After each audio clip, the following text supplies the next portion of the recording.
of days before we get the Super Bowl and thus putting to bed the entire football season. But we still got a lot of football to talk about. And yes, the Blazers are back in action tonight, and some interesting nuggets with regard to a trade that did not involve the Portland Trail Blazers, but definitely was a bit eye-opening in some of the potential for next year with the Portland Trail Blazers. We're definitely going to dive into that. Jim Harbaugh, introductory press conference. And he was on full Harbaugh down in Los Angeles. I have a question about Jim Harbaugh that we're going to talk about in hour number 2 that I'm curious. He reminds me of one particular college coach in the way that he handles his quirkiness. So we're going to talk about Jim Harbaugh, obviously, coming up.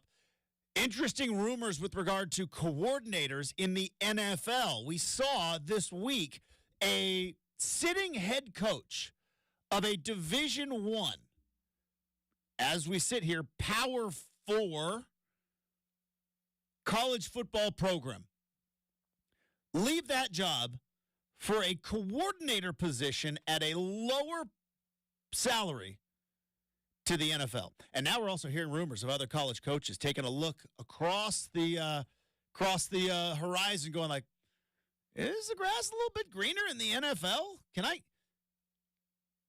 get in on that NFL stuff? One of those coaches that is being rumored, and smoke has been coming in hot with regard to potentially Chip Kelly leaving UCLA. Thought it might be headed to the Seattle Seahawks, but they didn't hire Dan Quinn. They hired Mike MacDonald. But now that Dan Quinn has been named the head coach of the Commanders, more rumors circulating that maybe Dan Quinn might be bringing in Chip Kelly as a coordinator. Could we see a second sitting head coach of a power conference football program say thanks but no thanks, college football, and your NIL and your transfer portal and your booster glad handing and your kissing up to 17-year-old recruiting? I'm just going to go drop some plays in the NFL. I've made enough money in my life. I just want to go drop some plays in the NFL. Sit up in a booth. So we're definitely going to dive into that coming up in approximately 15 minutes. So we got a lot of football to talk about, and Brady Henderson is going to join us. We'll talk about not only Mike MacDonald and his introductory press conference. Brenden, I love it. I love fans so much because I am one, and it is why we are lucky enough to do this each and every day because of your guys' fandom. I love fans so much. Seahawks fans pumped up at the knocked the press conference out of the park. Other than like Nick Sirianni, who had a very weird introductory press conference, and I don't even know if you could say Dan Campbell didn't knock the press conference that he had out of the park, but it was eye-opening. I love that fans get real excited about, boy, he won the press conference. Boy, he sure won the press. It's like, yeah, I would hope so. The man interviewed twice for the job. If he couldn't stand there at the podium in the easiest podium time that he will ever have, right? Not one play was ever questioned. He gets to talk about how awesome the organization was. He gets to talk about how great the process was, how much he loves his players in Baltimore, and how much he's going to instill the culture. It's like, Mike MacDonald knocked it out of the park. It's like, I would hope so. What was the Nick Sirianni one when he got named the head coach of the Eagles, and he was like, something about a flower and like roots, and then he was like, well, we want our players to be less thinky and more playmakery or something. Like Sirianni was just like, he fumbled it. Then ultimately 2 years later went to the Super Bowl. That'll help. Fell apart this year. Didn't help. Dan Campbell had the weird one of like, we're going to be tough, physical, and when they knock down, we're going to be coming up, and on our way up, we're going to be biting kneecaps. All-time great soundbite, only because 3 years later, they're in the NFC title game. If that team's even sitting around 500, it's like, all right, is biting kneecaps guy our guy? But I love the fans that get excited about Boy, he won the press conference. Well, I don't want to raid on anybody's parade on a Friday, but I know a lot of coaches that knocked that press conference right out of the park and then got into the spot right there on the sideline, and the moment was a little too big for him. I'll tell you what, you know who was great at the press conference and ultimately multiple press conferences? Brenden Staley was really good. Really good behind that podium. Talked about culture and physicality and all, like, he was great. Nathaniel Hackett, I remember he was good. But you know what? That's why we're fans. That's why we are irrational at times. That's why we're emotional at times. We just want to believe that this is it. This is the one. So Mike MacDonald, he's introduced. He's the new head coach of the Seattle Seahawks. Interesting bit of rumors around maybe some coaching hires. Who's going to be the offensive coordinator? There's one name very familiar with the folks up there in Seattle that could, boy, I don't know if you could make Seattle fans happier if one particular coach that is rumored to be heading to at least be in the mix for the offensive coordinator job for the Seattle Seahawks. I don't know if you could make Seattle fans happier. So we're definitely going to dive into all that, as I mentioned, coming up in about 12 minutes. Plus, in hour number 3, we're going to talk all things about Mike MacDonald, those potential coaching rumors, where the Seahawks go from here. I mean, it is weird, right? It's been since 2010. Since 2010. Like, that's the Seahawks and Pete Carroll, and you kind of know what you're going to get. And they've had unprecedented success, including a world championship, 2 trips to the Super Bowl, multiple trips to the postseason. But, like, with Pete Carroll and the Seahawks, like, you knew what you were going to get. Sometimes they needed to let Russ cook a little bit more. Sometimes, like, we need to get Marshall on the ball more. We need to lean on the defense. But you kind of knew what you were going to get. And for a generation of Seahawk fans, this is all they've known. So it is a fascinating time to what are the Seahawks going to look like heading into next season? We talked about it for a smidge yesterday, and again, we'll definitely ask Brady about this. But Brenden, like, what's the future of Geno Smith? What's the future of Geno Smith? You've got some pretty good quarterbacks hanging out there in the draft, in my opinion. Now, obviously, you're not going to be there for Caleb Williams. Now, I don't know if the internet was lying to me, Brenden. By the way, happy Friday, Brenden. How we doing? Doing good. Doing good? Doing solid? The weekend is here, thankfully. We're at 2 hours and 51 minutes to stay focused, though. Yeah, like this show stays focused. But do you see now the internet might be lying to me, and this stuff happens all the time once the calendar turns to February, and in particular into March. That the prop bets for Travis and Taylor are only growing? Oh, yes, I did see that. Dude! I can't wait to put some money down on that. I don't know what side I'm going to land on yet, but I'm going to make some money on that night. I saw no less than 25 prop bets all regarding Taylor Swift. Fantastic. I love it. More like Now, save me the one. She's not going to go ruin Usher's halftime show. So save me that. It's not going to be, she's not going to go to what Kanye did to her and walk onto the stage and be like, yeah, hold on, Usher. I don't even know if she could even get to the stage, but she probably could. But you think so? I don't know. Security's pretty tight at the Super Bowl. She'd go, I'm Taylor. But anyway, neither here nor there. I saw one. I was like, will the plane, like, will they show the plane? Will they have footage of it landing? Yes. Like, will she wear a jersey? Will she wear, like, all kinds of stuff? Gotta love it, man. Gotta love it. Way more prop bets on that than actually about Usher. But no, beyond the Super Bowl, Caleb Williams says, I don't want the Bears to draft me. Now, I don't know if Caleb Williams actually said that. I don't know if that's the internet, again, just doing what the internet does. I don't know if that is agents throwing out smoke screens or kind of throwing out distractions, but, like, here we go again. I don't want the Bears. I don't want the Bears to draft. Well, it's like, well, you might not have a choice in the matter, son. It'd be interesting because obviously there's, outside of Drake May at North Carolina, Caleb Williams pretty still confident to go number 1. I don't think there's gonna be any doubt there. No doubt. Interestingly enough, Justin, and this relates to the Seahawks, and I'm curious to maybe get Brady Henderson's perspective on this he's going to be in hour number later 3. in the show, and obviously it's a new guard now. If there was ever going to be, Justin, a guard that would take, and I mean guard like new crew up in Seattle, new coaching staff. New peeps in charge. Even though John Schneider's still there, this seems like the year where they could be like, hey, we're going to take a quarterback with our first-round pick. And, again, if I'm not mistaken, that pick's going to be in the between 15 and 20. I think it's 14. Okay, even better.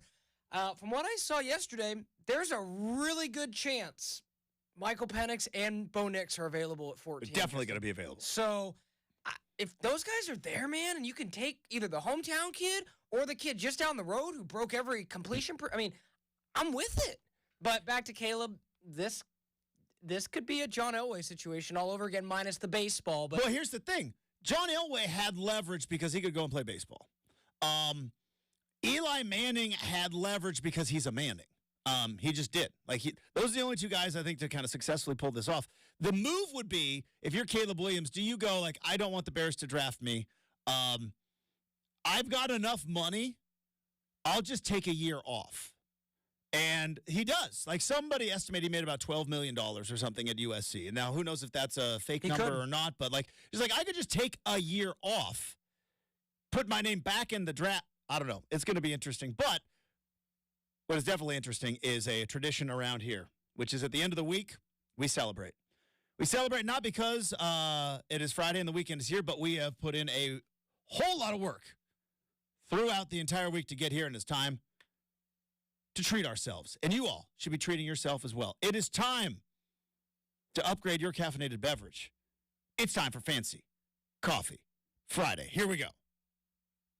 You've waited all week. It's time to treat yourself for Fancy Coffee Friday. That is right. It is Fancy Coffee Friday. Congratulations to all of you. You have made it to the end of the week, whether you are wheeling and dealing on the phone, whether you are firing off emails, or whether or not you are out there delivering all the Amazon packages that got delayed because of the ice storm, and you are putting in double time, triple time, fighting the traffic, fighting the construction. A lot of construction around my house.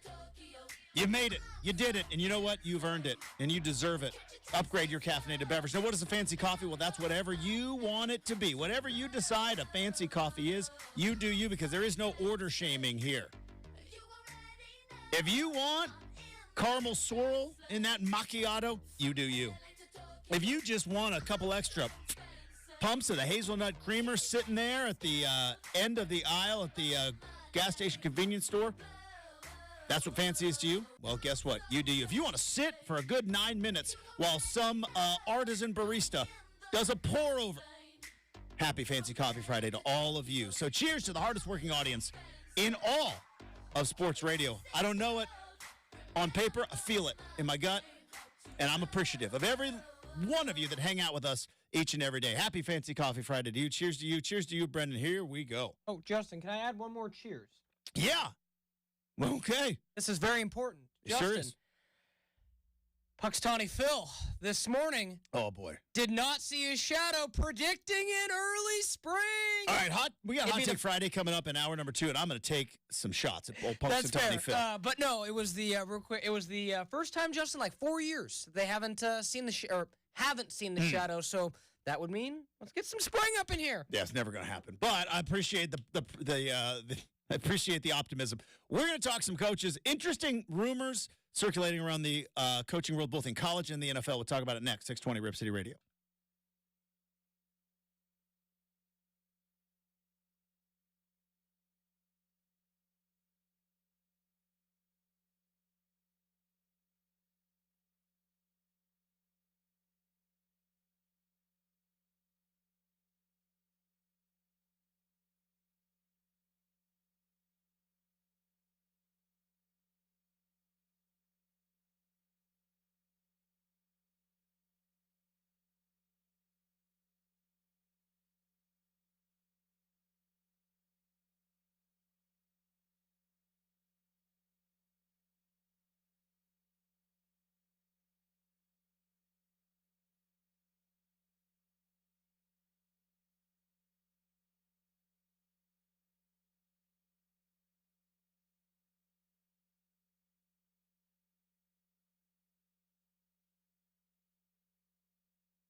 I think within the next couple of years, a major head coach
There may not be a football game this weekend, but does that mean we aren't going to talk a little bit of football? No, because the coaching carousel continues to go round and round and round. Now with the NFL, we're done. We're full. That's it.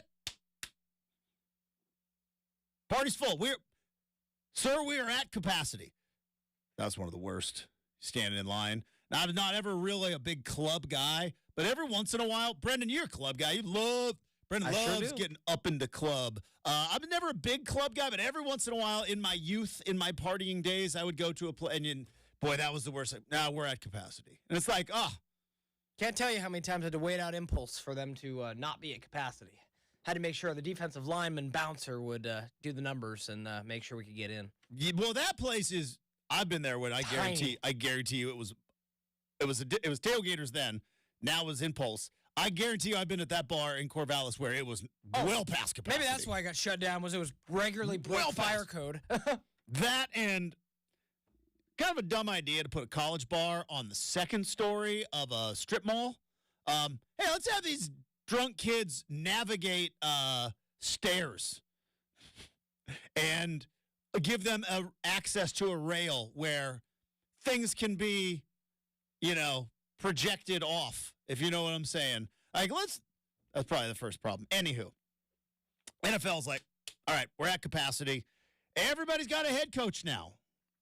After Mike MacDonald was named the Seahawks head coach a couple of days ago, and then he had the introductory press conference. Dan Quinn was named the head coach of the Washington Commanders. Jim Harbaugh at the Los Angeles Chargers, along with multiple other coaches. The NFL is full. But we saw something interesting this week. Now, obviously, with the return of Damian Lillard, we had our focus around here on basketball for a good chunk, and we're going to talk some basketball later on as well. But earlier this week, we saw something that I don't know if I've ever seen in all my years of covering football. A sitting power conference head coach leaving the job for a head coaching job in the NFL? No. For a coordinator job in the NFL. Obviously, it must be for much more money. No, actually taking a pay cut. And a lot of people in the college football world said, keep an eye on that. Keep an eye on what's going on with Boston College. Now, Boston College isn't exactly Alabama, Ohio State, and USC, but it's still a team in a power conference. And head coach is still head coach. Comes with an awful lot of clout. Still comes with the resume for head coach, very different than the resume for coordinator. And then we talked about it last week, and the rumors were swirling that maybe Chip Kelly might be done with old UCLA. Now, UCLA is in a really good spot heading into next year's college football schedule, and the fact that they are going to the Big Ten, and they're going to the Big Ten at a full rate, unlike Oregon and Washington, who are essentially splitting. Oregon and Washington were like, give us the Big Ten discounted rate, we'll take it. UCLA got in early, $75 million. They're going to get paid for their athletic department next year just to play football in the Big Ten. That doesn't count ticket sales. That doesn't count other forms of revenue. $75 million. And Chip Kelly's being rumored to potentially be heading out the door and heading to the NFL. Latest rumor around Seattle Seahawks is that Ryan Grubb. Now, if you don't know who Ryan Grubb is, he is the offensive coordinator of the Washington Huskies, who obviously had Michael Penix and Kalen DeBoer, but he was one of those guys that people in the know are like, hey, DeBoer brought in Penix, and DeBoer is a very good offensive mind, but Ryan Grubb was kind of the dude behind, like the guy behind the scenes that was putting in the work. Like, DeBoer was the designer. Ryan Grubb was the engineer. So much so that Alabama, with Nick Saban, tried to hire him. And Washington DeBoer got him anyways. And Ryan Grubb, I believe, interviewed for the Washington Husky job. That's why he was not on the plane to Tuscaloosa. He stayed back in Seattle. And obviously they gave it to Jed Fish. And it seemed like, all right, well, Ryan Grubb's going to be heading to Alabama. He's going to take over the offense there.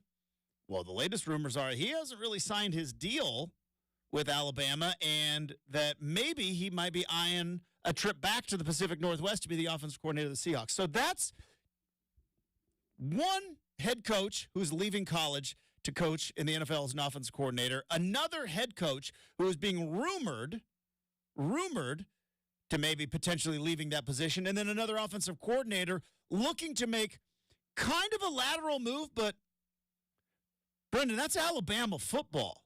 And no offense to the Seattle Seahawks, but technically on paper it's a lateral move, but there are not a lot of offensive coordinators that would give up the opportunity to coach the athletes there at Alabama, considering, well, what have Alabama's offensive coordinators been doing? One's a head coach at Ole Miss. The other's a head coach at Texas. Hook 'em. Like, that's kind of a sweet spot to be sitting in. Whereas Seattle Seahawks offensive coordinators, well, they've been getting fired left and right. So, Brian Windhorst, fingers. Now, why would they do that? Well, let's go to our friend of the program, college football analyst and show host, Josh Pate, whom we love. He's not on the show today, but on his show earlier this week, talking about this interesting trend that is going on in college football right now. So let's hear from Josh Pate. This is what he had to say. And this is before the Chip Kelly rumors came out as well. But here's what Josh had to say. I think within the next couple of years, a major head coach at or near the top of his game and the top of his profession is going to step away from college football, perfect health, not going to the NFL. He just steps away voluntarily, and he says, I'm stepping away because I don't like college football right now. And then he waits. He goes and sits in a studio, or maybe he goes and sits on his back porch and fades a little bit and just waits. And then you fast forward 5 years, and maybe college football rights itself. And then the following headline is written in 2028. Coach X ready to get back in the game. Could you imagine how big a mess your sport has to be when some of your best are contemplating temporary retirement? I'm going to go sit in the pits over here. I'm going to go sit on the sidelines. Do you guys get the sport figured out? How pathetic is that? You can either call them soft, which I promise you they aren't, or you can call your sport really, really messed up. I would never betray confidence on this stuff in a million years. I'm telling you point blank, there are some big name head coaches in college football that are about that close to either outright calling it quits and calling it a career, or saying, I'm done with this for now. promise you, you'd be shocked at some of the names that are way closer to the exit door of this sport than you think they are.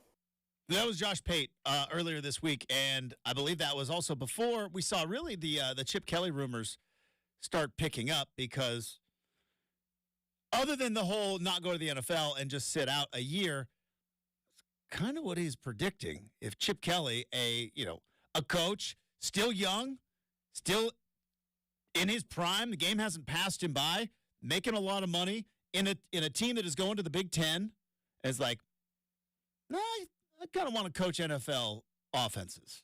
I kind of want to just go and design plays.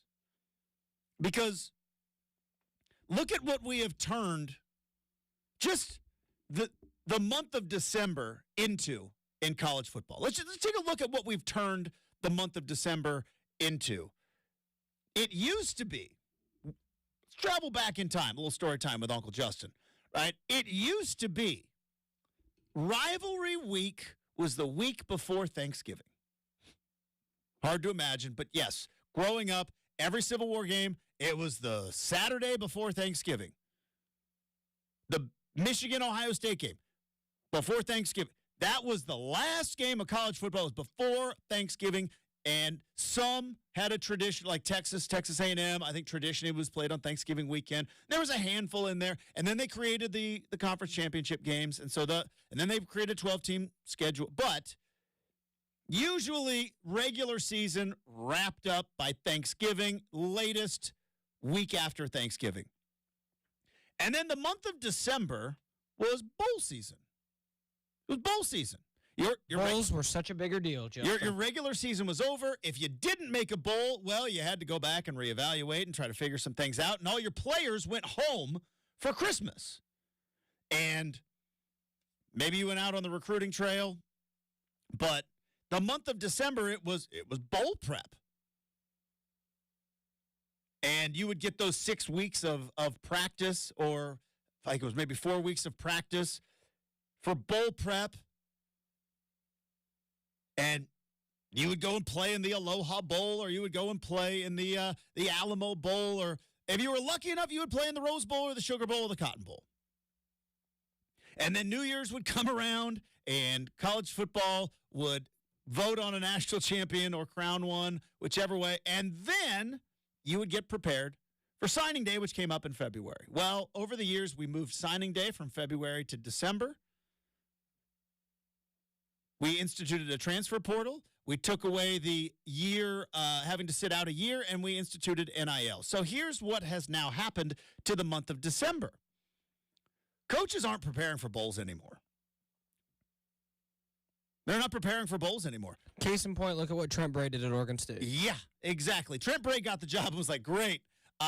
Y'all worry about the bowl. I got to build a team here. And think about now the amount of effort you got to put in as a head coach in college football, which is, it used to be you go and recruit high school kids, maybe a couple of JUCO guys. That was it.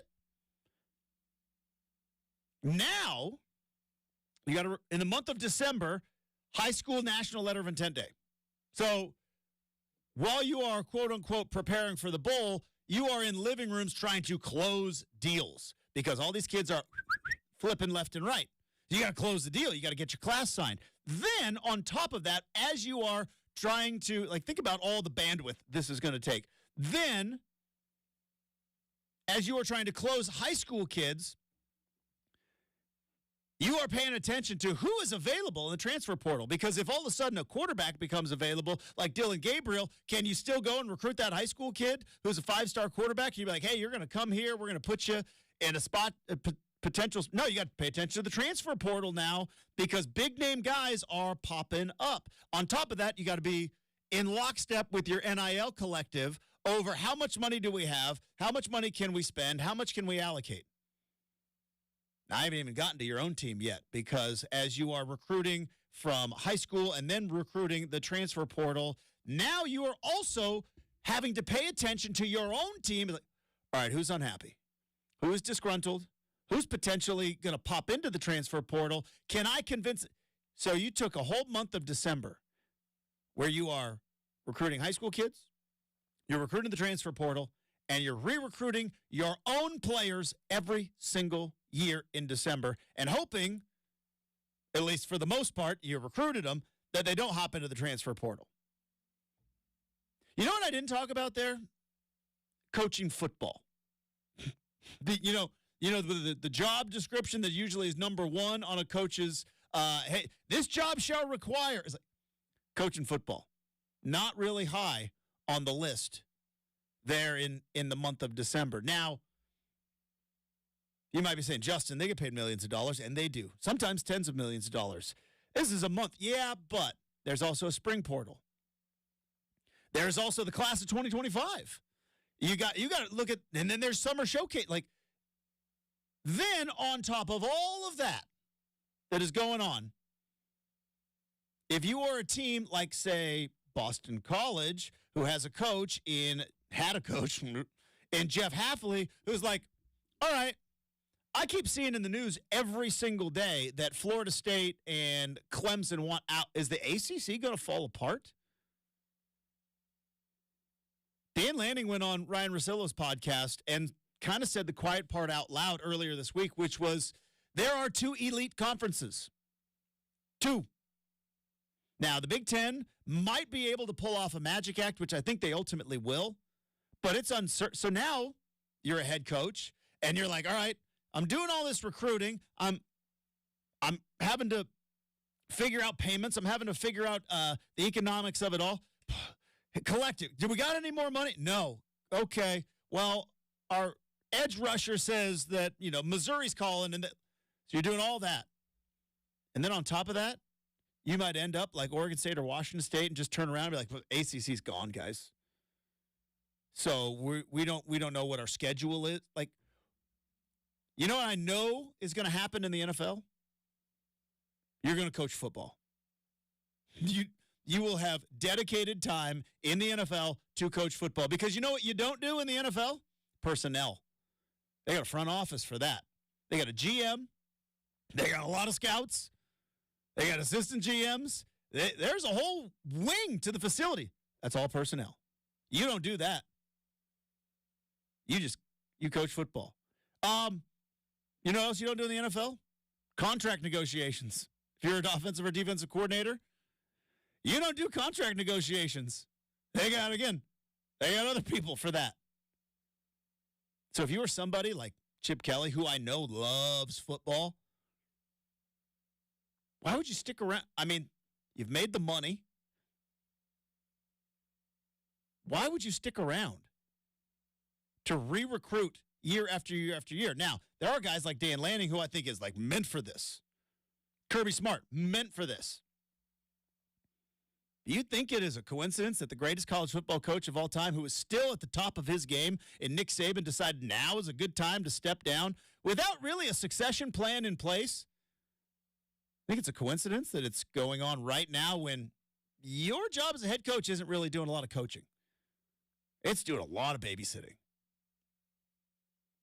Something to pay attention to, because I see what Josh Pate says, and I could see where Chip Kelly, who, according to Jeremy Fowler from ESPN, a guy who has 151,000 followers, says that Chip Kelly is a potential candidate for the Washington Commanders offensive coordinator role. All right. We got some news and notes around the NBA with a little round ball rock coming up in a bit, but before we get to that, I do want to tell you about the good folks at DeBella. I talk about them often. Why? Because they got 15,000 five-star reviews. We just talked about recruiting. This is a five-star blue chip, 15,000 of them on Google for their excellent work for improving your home. Because with the winter weather and with what your energy bill might have been, now that it's the first of the month, well, they can save you up to 30% on your energy bill by taking care of roofing, windows. They do siding renovations. Also, maybe if you're getting sick of that old bathroom and you've been telling yourself, we got to renovate this thing. But you know what? We just don't have the time. Hey, how about give DeBella a call or go to debella.us. Free, no obligation appointment, because they can get you taken care of for bath renovations, roofing, windows, and siding for zero down and no payments until 2025. Of course, that's on approved credit, but zero down and no payments until 2025. So you have no excuses. Head to Dabella, DABELLA.us right now for that free, no obligation appointment. And they can make updating your home so easy. Dabella, the home improvement partner of the Portland Timbers.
All right, Blazers back in action tonight. Could they ride the wave of the good vibes from a special night at Moda Center on Wednesday to, I don't know, put it on the defending champs? They take on the Denver Nuggets. Back-to-back games against the Denver Nuggets. It's tonight and Sunday. So not a true back-to-back, but they're going to be in Denver for a bit. And so the Blazers tip it off against the Nuggets tonight, 6 o'clock at the Ball Arena. And we'll have pregame coverage at 3:30. But there was other things happening in and around the NBA last night. Interesting outcome in Boston. New York Knicks got a nice win. And an interesting little tidbit that I will credit super producer Brenden for talking about. What looked to be a trade that did not involve the Blazers may have some interesting trickle-down effects. But before we get to all of it, let's get to the Tesh. All right, this is big news. Joel Embiid's got a lateral meniscus injury. It was initially, I believe, reported as a tear. I think the Sixers came in and said, whoa. Nobody said anything about a tear. Now, it doesn't mean that it's not torn, and tears can be different severities. I learned this when I was told back in 2007 by head coach Mike Bellotti that Dennis Dixon had a sprained knee, and it turned out he had a torn ACL, and then he said technically a tear is a sprain. Learned that, but Joel Embiid is going to be out for the weekend, and then according to ESPN, the Sixers will move forward with a treatment plan for the injuries, and options are being discussed. But if this turns out to be somewhat significant, that could be a pretty big deal going on in Philadelphia. But Joel Embiid with the injury, now we're going to hear all about, like, did he play against Golden State because he felt like he had to go on the court to be able to win the MVP? It's like, all right, but if you all would just stop taking all these days off for the last 5 years, they wouldn't have had to put in that rule. So that was the big news.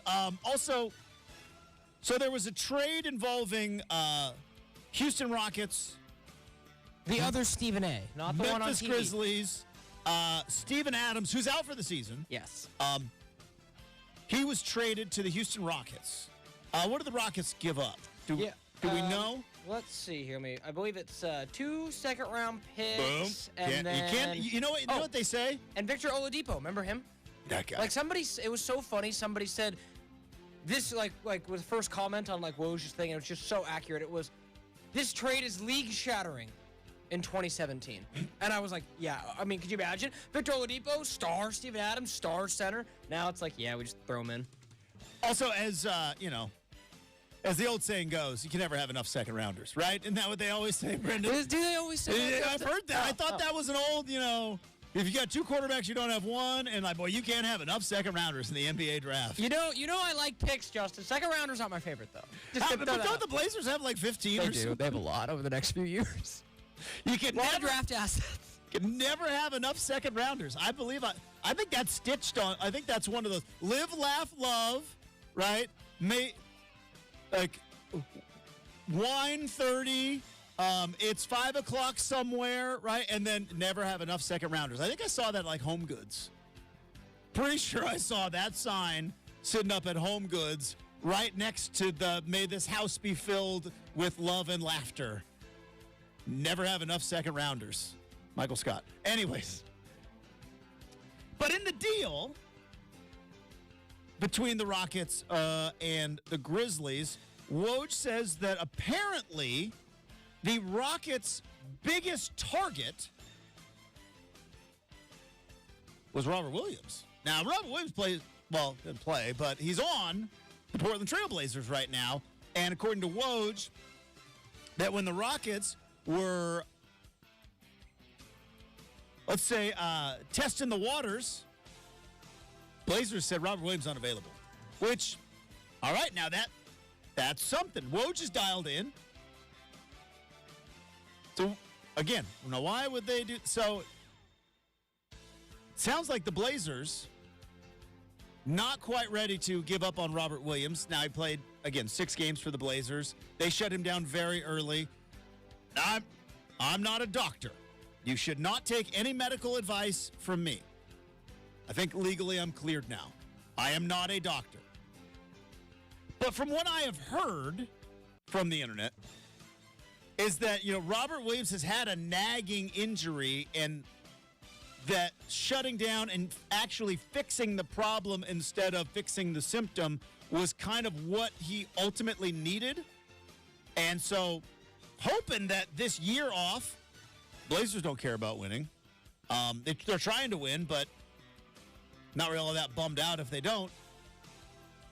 So are we potentially looking at a front court of DeAndre Ayton and Robert Williams next year, and maybe moving Jeremy Grant to the 3? Can he play the 4? Because he was a center. He was like a backup center in Boston, right? Yeah. He started or was a backup, and it all kind of was weird because he was hurt a lot. Yeah, he could. Not going to offer you the court spacing because he's not much of a three-point shooter. I think he's hit a few.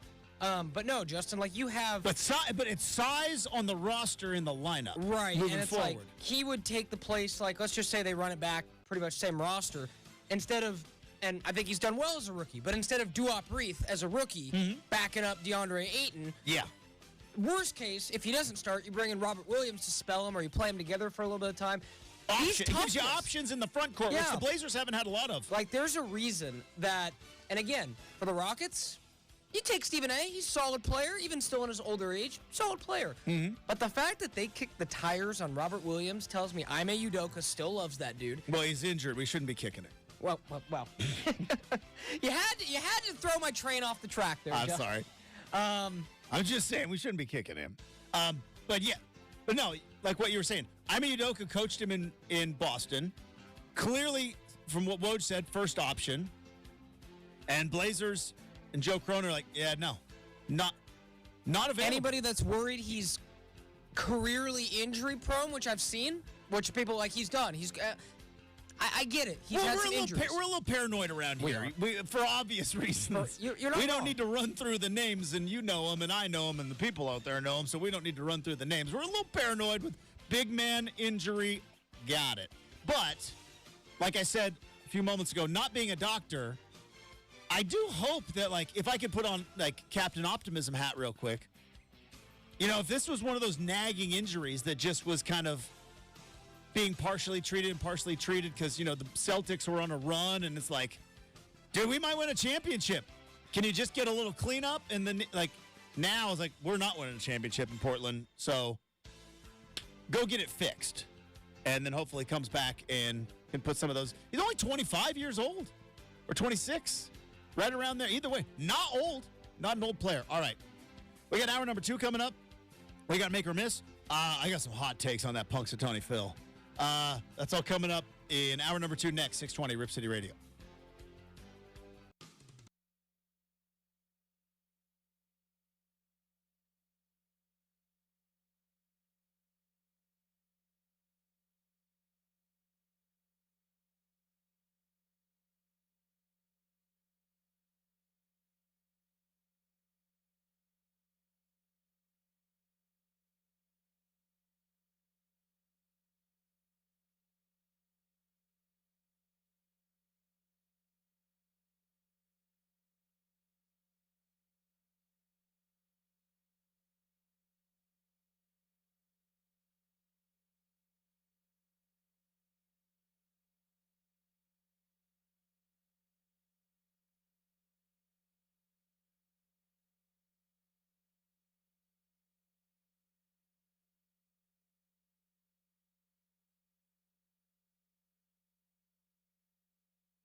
to know. From the Goldberg Jones Sports Desk, your 620 Rip City Radio headlines. Goldberg Jones. Call 1-800-DIVORCE. It is 7 a.m. on a Friday morning. Justin Myers with you. The Portland Trail Blazers return to action tonight after the big win against the Bucks on Wednesday. They'll be taking on the Denver Nuggets at Ball Arena. Tip-off is set for 6 o'clock. Pregame coverage begins at 3:30 right here on your home of the Blazers, 620 Rip City Radio. Big NBA news. 76er star Joel Embiid has a meniscus injury, initially reported as a tear. 76ers said, whoa.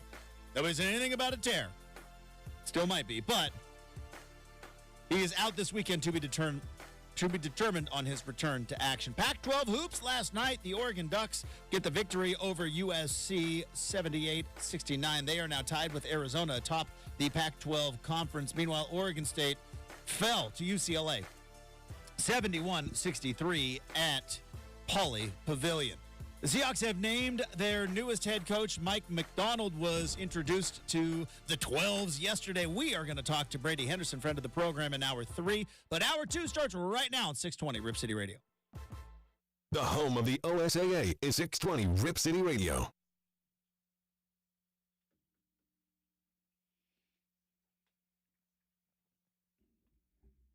And welcome back to Rip City Mornings. Happy Friday, everybody. First time in a while, Brenden, it's not a football Friday. It's not a football Friday.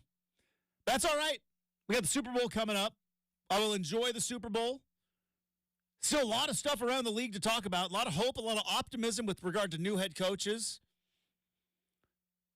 Obviously, a lot of Seahawk fans are feeling great after that Mike MacDonald press conference yesterday. Won the press conference, knocked it out of the park. Is he going to go and steal Ryan Grubb from Kalen DeBoer? Could that potentially happen? Now, I know that we like to focus on Portland, and I am, as a lifelong Oregonian, know very much that Portland is not Seattle. But I keep my ear to what's going on a couple hours north of us. But north of us. I was pointing south. This building's a triangle. It gets me turned around with regard to where I think the directions are, but I'm pretty sure that's north. Anyways, after Kalen DeBoer broke Washington Husky fans' heart by saying, hey, thanks for the memories, took you to nearly the top of the mountain, got real close. Seemed to be building something, going to the Big Ten. It's like, yeah, I'm sorry I'm taking this Alabama job. Well, Washington, they get Jed Fish.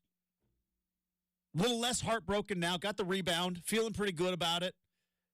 But, boy, there's going to be some bitterness. I know this because I live with a Husky alum. And they are not rooting for Alabama anytime soon, which I appreciate. Just like Brendan's not rooting for Michigan State ever. They can lose in every sport, including water polo. How is Michigan State water polo doing? You put a curse upon the entire East Lansing athletic department. Yep. Go blue. Go big blue. I love it. Yeah. This is I should be over it by now, but a little part of me feels a little joy when Mario Cristobal does dumb stuff at Miami. Yes. Just a little part of me. Like, you think you're better than me, huh? I would see. And I know I shouldn't. It's petty, and I shouldn't. Yeah, no. Do you feel that way more for Mario, or like if I was in your shoes, I'd be like, hey, Willie Taggart, how's not being a head coach anywhere? Yeah, that one, like you know what I mean? Like, Cristobal, for what it's worth, he's making a lot of money. Miami's probably going to keep him for a minute. But, like, Willie Taggart, flame out. Here's the thing about Willie Taggart. I think, like, butterfly effect, I think I don't know if he would have Oregon where Dan Lanning has Oregon, but I think Willie Taggart would have had an awful lot of success. I do. He had a great staff that included Mario Cristobal, by the way. They were a recruiting machine when they got on campus, and I think he would have had Justin Herbert for 3 years. Could you have, say what you will about Willie Taggart, but Brenden, you were there in that 2017 Civil War game. Like, he's going to put up points. And now defensive adjustments were one of the things that maybe he was criticized for, but he could put up points. And could you imagine if Willie Taggart would have stuck around the way he was recruiting and kept Justin Herbert at Oregon for the next three full seasons and not put the handcuffs on him? They would have all the records that Bo Nix has, like Herbert would have had. But obviously the Florida State thing happened, and yeah, it was a little bit fun watching Florida State completely collapse and go, well, see, could have had it. But even more so than that, here's the thing. With Cristobal, when Cristobal was at Oregon, Brenden, he got offered the keys to the kingdom. What do you need? 10 mil per was the number that I heard floating around. What do you need? Phil Knight came in and was like, what do you need? This was after a second loss to Utah in 3 weeks. Getting out physicaled with a team that you said you were building to be more physical. And Utah punched you right in the mouth. And Phil Knight was like, here's the keys. And Mario Cristobal said no. Now, again, I understand. He's from Miami. Family's from Miami. He's an alum of the University of Miami. Those ties run deep. I understand. Doesn't mean I have to be happy about it. Doesn't mean I have to be happy about it. So, yeah, I love the pettiness of college football and just of just sports in general. So now, could you imagine if you're a Washington Husky fan living in Seattle and you're like, all right, stinks, lose DeBoer. They fired Pete Carroll? Now you got this young, like energetic new head coach. And boy, if you could steal Ryan Grubb from Kalen DeBoer, and now Kalen DeBoer is going to be sitting there at Alabama with already the Alabama folks are freaking out because of the transfer portal stuff. And then it's like, our new coach just lost his offensive coordinator. That's what I assume most Bama fans sound like. Like, I don't know if there could be a bigger hero in Seattle for the month of February if Ryan Grubb decides to say thanks, but no thanks, Alabama. I like that Pike's Place market, you know? Which, by the way, overrated. I really like my coffee and my Chinook salmon. Compared to our two situations, and I've said this forever, Washington fans have nothing to cry about.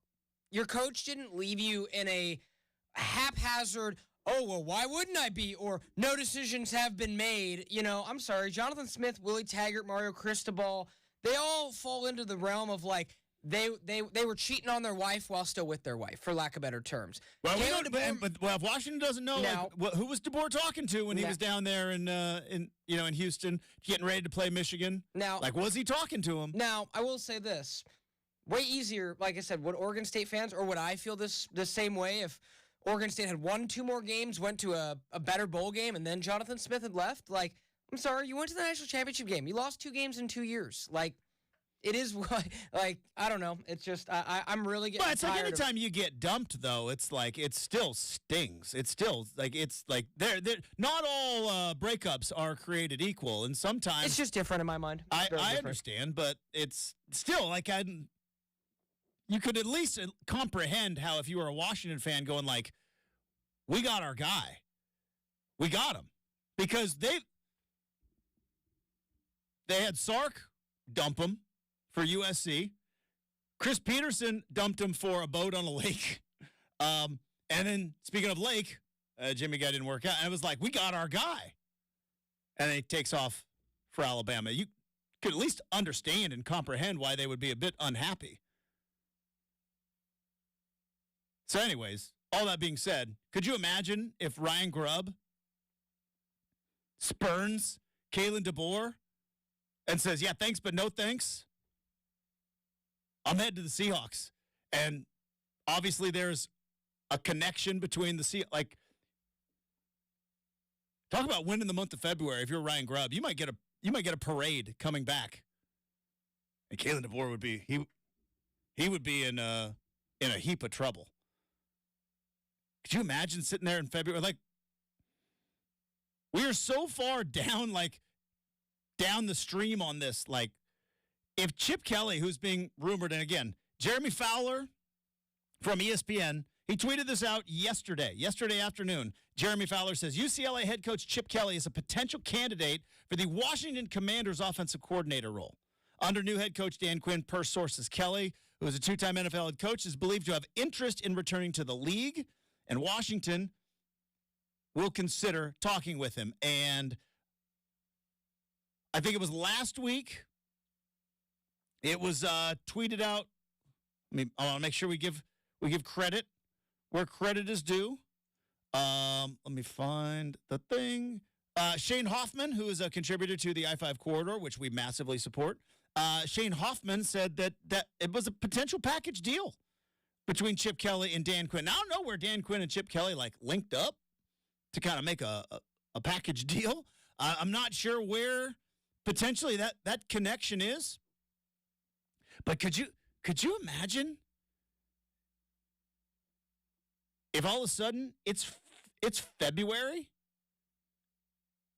and there is a spring transfer portal coming up in what is it, May? Is May the spring transfer or is it March? Either way, maybe it's after spring football. But it would be a mass exodus out of UCLA. Because all of a sudden it's like, well, who do you hire? Do you promote from within? Do you try to salvage it? Right? What do you do if you're UCLA? It's like, we're going to the Big Ten next year. Just lost Dante Moore. Now potentially losing Chip Kelly. And we're sitting here into the month of February. Yeah, I think it's one of those things where maybe it's like always been a healthy appreciation for a competitor from afar, because Dan Quinn early in his career was up at Hofstra, which is semi-near New Hampshire, where Chip Kelly was. So they were kind of both... Maybe there's something like that. Some Northeast guy. Again, you're talking about 24 years ago. That was a long time ago. But I just wonder if, I've always heard, they call it the Northeastern guys. It was like Chip Kelly, Dan Mullen, somebody else that, they all, they're kind of a bro club up there, so to speak, Justin. So maybe it's one of those things, but it is interesting. It is very interesting, because if you had told me that Dan Quinn would, A, not get the Seattle job, and then B, have Chip Kelly as an offensive coordinator a month ago, I'd have said, what are you on? Yeah, and then UCLA would be sitting there in February going who could we potentially hire? Is Rick Neuheisel available? He is available. Don't know if they want him back. Don't know if that's the guy to lead, considering I don't think he's coached since he was asked to not coach there anymore. 1 year with the Arizona Hotshots, Justin. That's right. Mm-hmm. Yeah, 1 whole year with that XFL. Or no, that was the AAF. I'm sorry. That was the Alliance. Yeah, too many to keep. They ran out of money halfway through. Remember they pulled the plug? Oh, I do. On the season. I had I may or may not have known somebody who was kind of in with that league. And it was a mess. We got all these, the promise of all this money from these hedge fund guys. And then they were because they weren't football guys. They were just financiers. And they were this isn't profitable. The numbers are bad. Oh, yeah. Money's gone. And they had shut down the season. Oh, yeah, Justin. I had a friend of mine who I worked with when I was at Oregon State, and she briefly worked for the AAF. Yeah. There was a time when she's like, I don't know if my paycheck's going to clear. Yeah, because that's these big Wall Street dudes were we're going to pour all this money in. And they're a month in, they're we are hemorrhaging money left and right. It's like Arizona all over. Because it's spring football. And spring nobody watches spring football. Pull the plug. All right. Coming up, we got Make or Miss. We also have a Hot Take Friday. I got some thoughts on that Punxsutawney Phil. I got a word. I got a word with old Punxsutawney Phil. And why are we still doing this? Why don't we just let that guy... I guess I'll be his defense. Why don't we just let him sleep? Why are we ripping old Punxsutawney Phil out of his lair? Well, we'll dive into that in Hot Take Friday. But Make or Miss is next, 620 Rip City Radio.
All right, in 1 hour from now, we're going to talk some Seahawks with Brady Henderson from ESPN.com. He was there at the press conference yesterday as Mike MacDonald was named the newest head coach of the Seattle Seahawks. Plus, is Ryan Grubb going to be an offensive coordinator?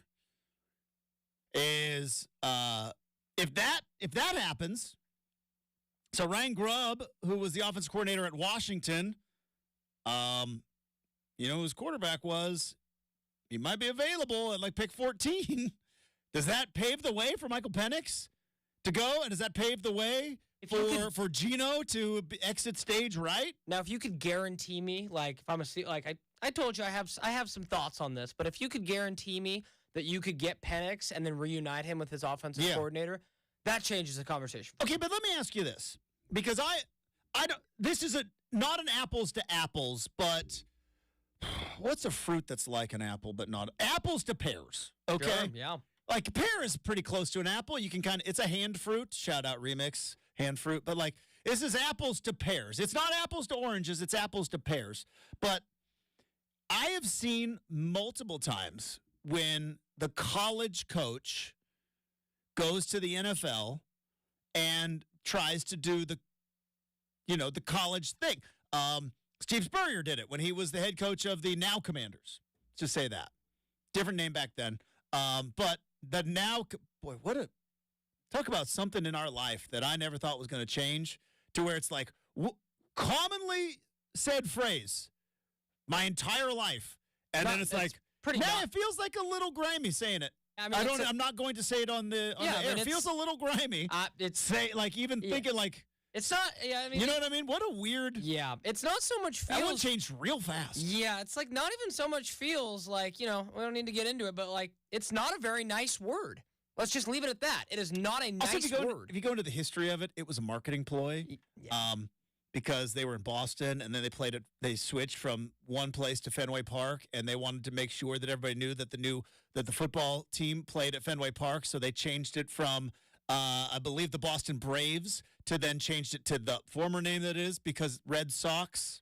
It's a marketing ploy. That's all it was. Anywho. But Steve Spurrier went there and he brought in a lot of former Florida quarterbacks. And it was this ain't working. So do you worry about it almost it's a little too familiar? You know what I mean? Where it's coordinator, you worked with this, that worked in college and all, but this is the NFL. I don't know. It's an interesting spot, but people in Seattle would. Do you think you get more leeway or less leeway if you bring in Michael Penix?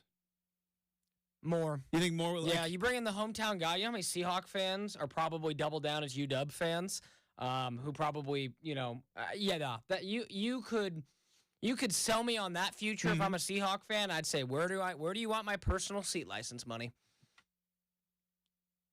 So if you were a Seahawk fan and you're hey, we can go get Ryan Grubb, and let's say that would make you happy if you're a Husky fan, and then you could bring in Michael Penix if you can get him somewhere around the middle there, middle of the first round. Be interesting. So let's see where he's mocked right now. Let's see. They have him and Bo Nix in the second round right now, so they would be but I saw available. I saw a thing that. Because you mentioned it yesterday, or maybe it was the day before. I don't know. Days are trying to start. They do. But you were saying that there were some concerns coming out of the Senior Bowl. There were. But then I saw another report that said that Bo Nix has improved his stock from an early second round to mid-first because he has excelled at the Senior Bowl. So which is it? And I'm not denying that what you saw wasn't true. I'm sure it was. It's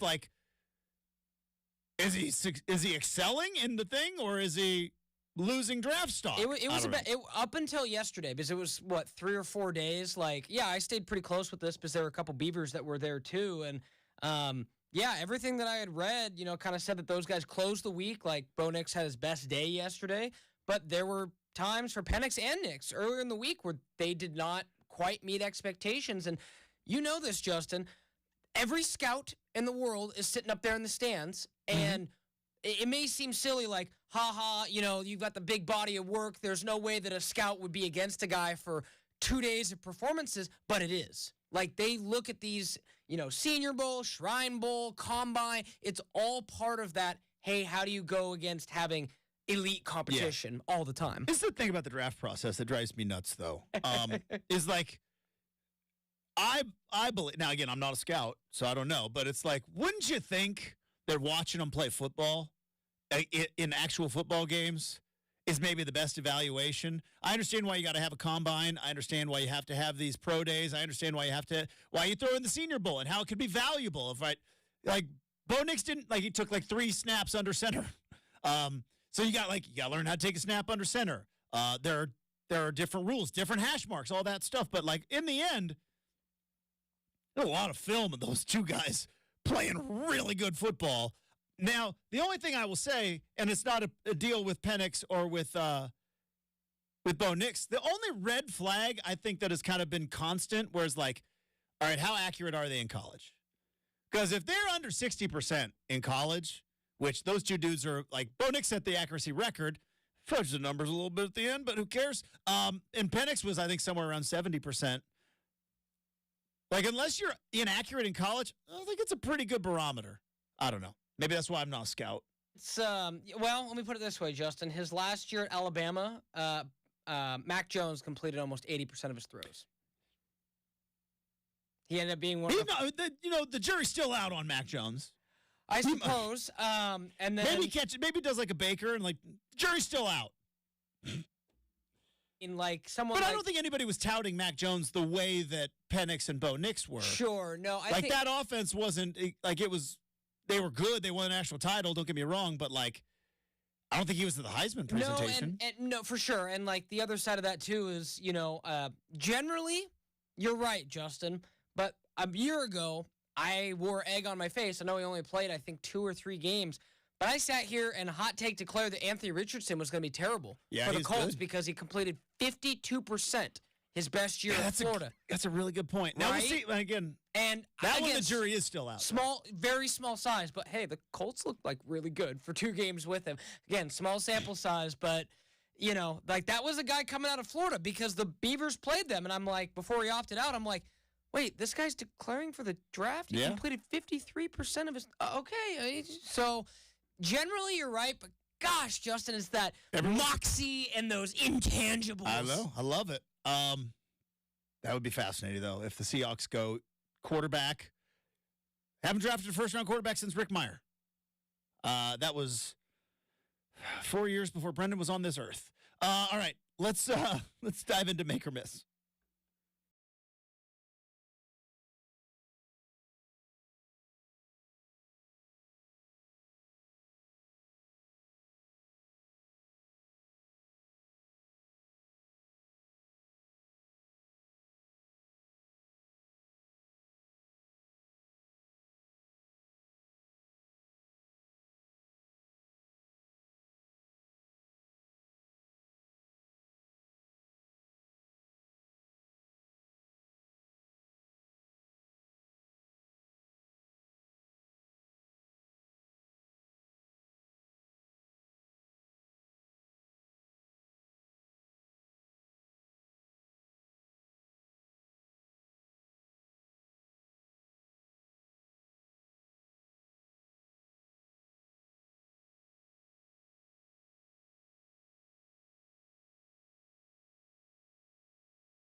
So what is the conspiracy theory that the NFL has conspired to put the Chiefs in the Super Bowl because of all the extra notoriety that? Never mind the previous 50-some Super Bowls that are a spectacle and that have already happened. But like, what are the other conspiracies out there? Yeah, it was very. Let's hear them and then let's shut them down. You know, it was definitely.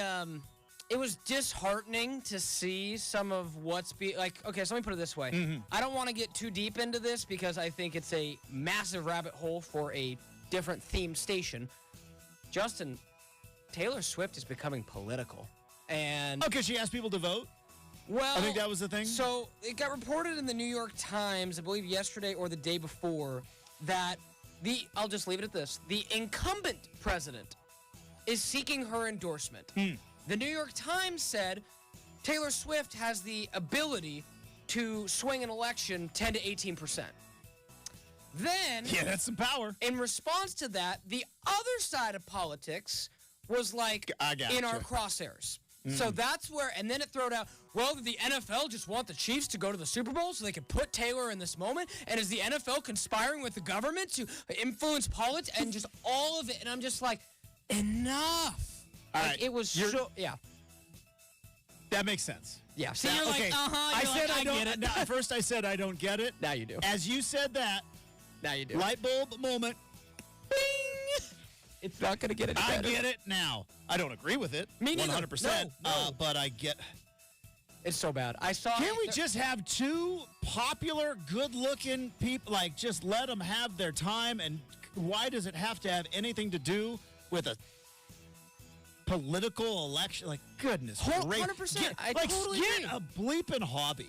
Get a hobby. Totally agree. So when I saw this yesterday, I was just like, you know, that's going to be something that doesn't, you know, regardless, Super Bowl's going to play and end in 2 weeks, Justin. If, like, I don't want, you know, that narrative is kind of it's an unsettling narrative. It is true, though. Like, if Taylor came out and said, like, I need all of the Swifties to register and vote for this. She's got power, man. Probably would win. Yeah. Probably would win. So I could understand why maybe the other side is like, but now, Taylor's running an empire. It's true. You know what you don't do when you run an empire? Pick sides. Yeah. Pick political sides specifically. Yeah. Michael Jordan taught us that in the 90s. He built a shoe empire. I'm wearing Jordans right now. He built a shoe Everybody empire buys sneakers, Justin. worth $1 billion off of a lot of things, but one of those things is like, I don't pick sides. Like, I don't need to pick sides. And by the way, you shouldn't be listening to basketball players or pop stars. You should read a little bit, and not on the internet, but I don't know. Yeah, I hear you, but no. But no, that that makes sense, but people need to get a hobby. Yeah. They just do. They need to get a hobby. Yeah, like, again, there's some prop bets related to that specific it's just yeah, I was flabbergasted listening to some of this stuff and hearing some little podcast clips about this and yada yada yada, but you know, we're also in that spot of the calendar where, like, we got to come up with stuff to talk about. And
I think next year with Scoot and DeAndre and Anthony, Robert Williams, I think they got a solid team brewing.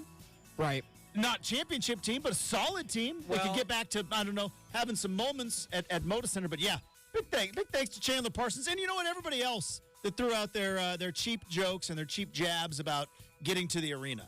Yeah, and one more quick thing with that, Justin. Because this team is so young and so locked into their specific contracts, going back to our conversation from earlier this morning about Malcolm Brogdon, everything you just said, absolutely true. If they were to move off of Malcolm Brogdon, you might have cap space to add players to said roster. Yeah, but free agents don't come here, you know? I don't like that narrative, Justin. Because it's not true. All right. Coming up, we got a Hot Take Friday to wrap up hour number 2. Before we do that, though, I want to tell you again about the good folks at DeBella. Talked about it with DeAndre Ayton and the ice storm not really sitting well with his very nice car. Well, you know what? How about your house? How'd your roof hold up in the ice storm? Better yet, how's your energy bill looking right now in the month of February? I know mine was a little bit up into the rafters. Well, maybe it's time to give DeBella a call. They're the official home improvement partner of the Portland Timbers, and with winter weather, you can save up to 30% on your energy bill. How do you do that? Updating your roof, updating your windows, making your house less drafty, siding renovations, plus maybe you've been looking at that old bathroom going like, boy, really would like to upgrade this. Well, now is the time because they are offering 0 down and no payments until 2025 for roofing, siding, windows, bath renovations. Over 15,000 five-star reviews. You could be the next 5-star review. Not us, not them. They're customers saying,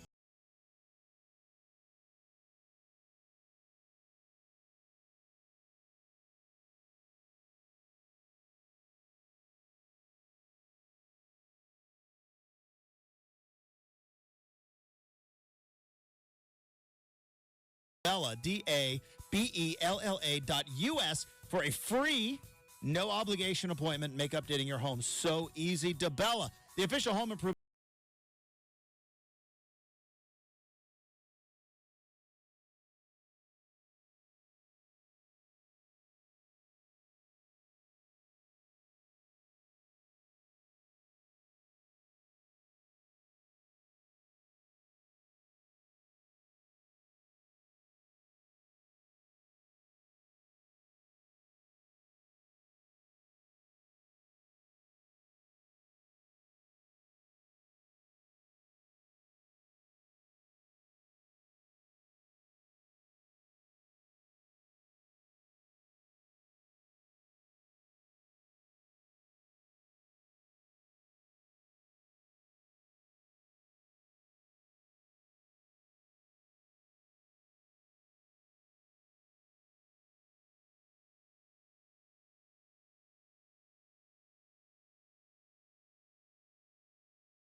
sports hibernation, except for, I mean, we got March Madness right around the corner, right? We got March Madness. Then we got the Masters, NBA playoffs, the draft. I mean, summer's around the corner. Like, good things. We got stuff, but we have one more Football Friday. That's going to be a week from now. But as always, the end of the week, we like to crank up the heat a little bit. We like to, as Emeril Lagasse used to say, bang, kick it up a notch. That's something I don't know, Brenden, you were a little too late to the party on that. You are now in the world with the internet and stuff of, like, kind of guys that can cook becoming famous. Oh, Emeril was the first. Emeril was the OG of, like, hey, there's a guy on TV that just kind of cooks. Was he OG over, like, Wolfgang Puck? In terms of on TV, I think so. Wolfgang Puck was obviously a celebrity, and he had a Spago. Like, he had Spago, but, like, when Food Network became a thing, bang, and now it's, like, all over the place, at least on TikTok anyways. Or you get on, like, the Instagrams, what is it, Reels? You get on the Reels? What pops up on yours, on your Instagram Reels? Mostly sports things. Mine is all like TV, like a lot of, like, again, the Instagram is something that I don't use a ton for anything other than just like my personal stuff. So, yeah, but they know you. So lots of they listen to you. Breaking Bad, fan clubs, Game of Thrones, just lots of stuff like that. TV, again, like I said, my favorite hobby, Justin, someone asked me the other day, they go, Brenden, what's your favorite hobby? I go, this time of year, consuming as much television as possible. There you go. So, yeah, exactly. Well, one of my favorite hobbies, spitting hot takes. I love it. I love spitting hot takes, and at the end of the week, we like to save some of our spiciest takes to help you get a little fired up heading into the weekend. It's not a clever name. It's actually very descriptive. It's Friday. It's time for hot takes. Put those two things together. It's Hot Take Friday.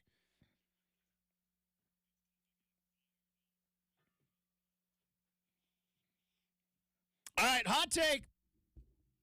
We got to cancel Groundhog Day. Get rid of it. Get rid of it. Get it out of our lives. No more. We do not need ground. Let Punxsutawney Phil retire. Let that poor groundhog just be in peace, because he's really bad at predicting the weather, for one. Two, like, it must stink to just be sitting there in hibernation, and here comes some old-timey dude in a stovepipe hat who's just like, all right, here it is. It's like, did he see his shadow? And here's the other reason, and maybe this is why I don't like Groundhog Day. Maybe one of the biggest disappointing things as a child. Now, if you have children in the car, maybe hit pause or something real quick. Because, there are certain things, Brenden, that you believe as a child, certain things, entities that bring you gifts, and then you learn about those things. I don't think people understand what I'm talking about. Does one... I don't want to say it because in case there are our kids listening, because, we're big. No, sure. Rip City Mornings loves the kids. Is one... Just not around me. Is one of them an animal that we say leaves eggs for kids that that does not have eggs? Got it. Yeah. And, so there are certain things where you're like, or let's just say a mythical person that takes your teeth. You know what I mean? So you learn things growing up. One of the most disappointing things, because I believed, because, you believed a lot when you were 5 years old, 6 years old. And I know even back then, I did not like the winter. The winter in elementary school, it stunk. Couldn't go outside to play on the fort. You had to stay in the breezeway. Did you guys have a breezeway? We did. And anytime it rained, guess what we did not get to play on? The big toy. The big toy was awesome at McGovern Elementary. Not safe by any means, but it was still awesome. And when it would rain, it'd be like, ugh. There's no tetherball. There's no big toy. There's no slide. We got to stay inside in the breezeway. What can we do? Oh, you could do double dutch. Well, I can't do double dutch, okay? One disappointment in my life. Never learned how to double dutch. Anywho, And then they would tell you, don't worry, if this groundhog sees its shadow, it's like 6 more weeks of winter. And if it doesn't see its shadow, spring is right around the corner. And in my brain, I could even comprehend. I was like, 6 weeks? Let's do it. I'll take that deal. 6 more weeks. And then you learn. We live in the great state of Oregon. And there are many, many benefits of the great state of Oregon. But one of the things that we don't really get is an official spring. We'll get a little trickles here and there. But I believe it's going to be 50 degrees and a little rainy today. And you know what's going to be in May? About 50 degrees and a little bit of rain. We don't get a spring. And you know who I blame for that? The groundhog. Is it his fault? No. But I blame that groundhog, Brenden. And I blame the whole premise of Groundhog Day, tricking children in the great Pacific Northwest to believing that maybe, potentially, one time in their life, that winter was only going to last 6 more weeks once we hit February. Mid-March? No, March is going to stink. April's going to be worse. Hunker down, folks. So, let's just get rid of Groundhog Day. Let's just get rid of it. We're done. That's why I've never liked Punxsutawney Phil. Not his fault. Circumstances. Really, we just let that groundhog just be on his own. And we need to cancel it. Get rid of it. Because you know what's not happening in 6 weeks? The rain's not going away. Here. I live where my feet, I'd be where my feet are. 10 toes down. Maybe on the 3rd floor, but I am grounded. Can you tell I had a little bit too much trauma as a child, thinking like, I believed in that groundhog. I believed. I was like, 6 Still right 40% of the time. For anywhere else in the world, not here. Is 0% accurate in the great state of Oregon. All right. Coming up, somebody who is way more than 40%, way more than, dare I say, 99% accurate. Brady Henderson from ESPN.com, friend of the program, is going to join us to talk about Mike MacDonald, the new head coach of the Seattle Seahawks. We've got an RCM mailbag. Also, I think I figured a thing out about Jim Harbaugh. We'll talk about that next. 620 Rip City Radio.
what you need to know. From the Goldberg Jones Sports Desk, your 620 Rip City Radio headlines. Goldberg Jones. Call 1-800-DIVORCE. It is 8 a.m. on a Friday morning. Justin Myers with you. Blazers back in action tonight. They'll be facing off against the Denver Nuggets at Ball Arena in the Mile High City, 5,280 feet above sea level.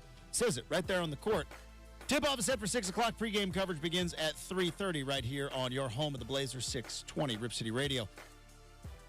76ers star Joel Embiid has a meniscus injury in his left knee. 76ers say he is out for the weekend, to be determined on a return to action and a treatment moving forward. Pac-12 hoops last night. The Oregon Ducks stay in a tie atop the Pac-12 conference with a win over USC 78-69, while Oregon State fell to UCLA 71-63. In 20 minutes from now, Brady Henderson, who covers the Seattle Seahawks from ESPN.com, joins us to talk about the hiring of Mike MacDonald up in Seattle. Plus, we've got an RCM mailbag. Hour 3, though, of Rip City Morning starts right now on 620 Rip City Radio. The home of the OSAA is 620 Rip City Radio. It's time for Justin Myers to wake you up here on Rip City Mornings, 620 Rip City Radio. All right, welcome back to Rip City Mornings. Happy Friday, everybody. Happy Fancy Coffee Friday. Mine's still going strong. Brenden hammered his in hour number 1. How long did that Fancy Coffee last you? It never makes it to the second hour. Doesn't make it to the second. You know, Justin. Do we need to upgrade you to a venti? I don't know. I don't know about that. Might have you bouncing off the walls. Yeah, I'm like, well, I'll leave that with you. But it's different because, that's the only day of the week where I don't have a coffee before I come see you. Yeah. So it's kind of interesting that I'm, delaying, it sounds silly, but the 20 minutes of my drive in, that's my sips of coffee to help me wake up a little bit and kind of be ready to go. Otherwise, on Fridays, it's like, all right, just got the bottle of water, so some loud music, knowing that Justin's coffee is just waiting for me when I get in. Can you imagine that there was a time in your life where you did this show as a producer, whether it was this particular entity or, the one before? Multiple versions before. Multiple versions. Shout out Travis Demers. I know, my guy. Shout him out. Also the other two guys whom I liked. But could you imagine there was a time in your life where you did this show and you told me when I first, you're like, I'm not a coffee guy. I'm just not. Just water is all I need, Justin. I just need water.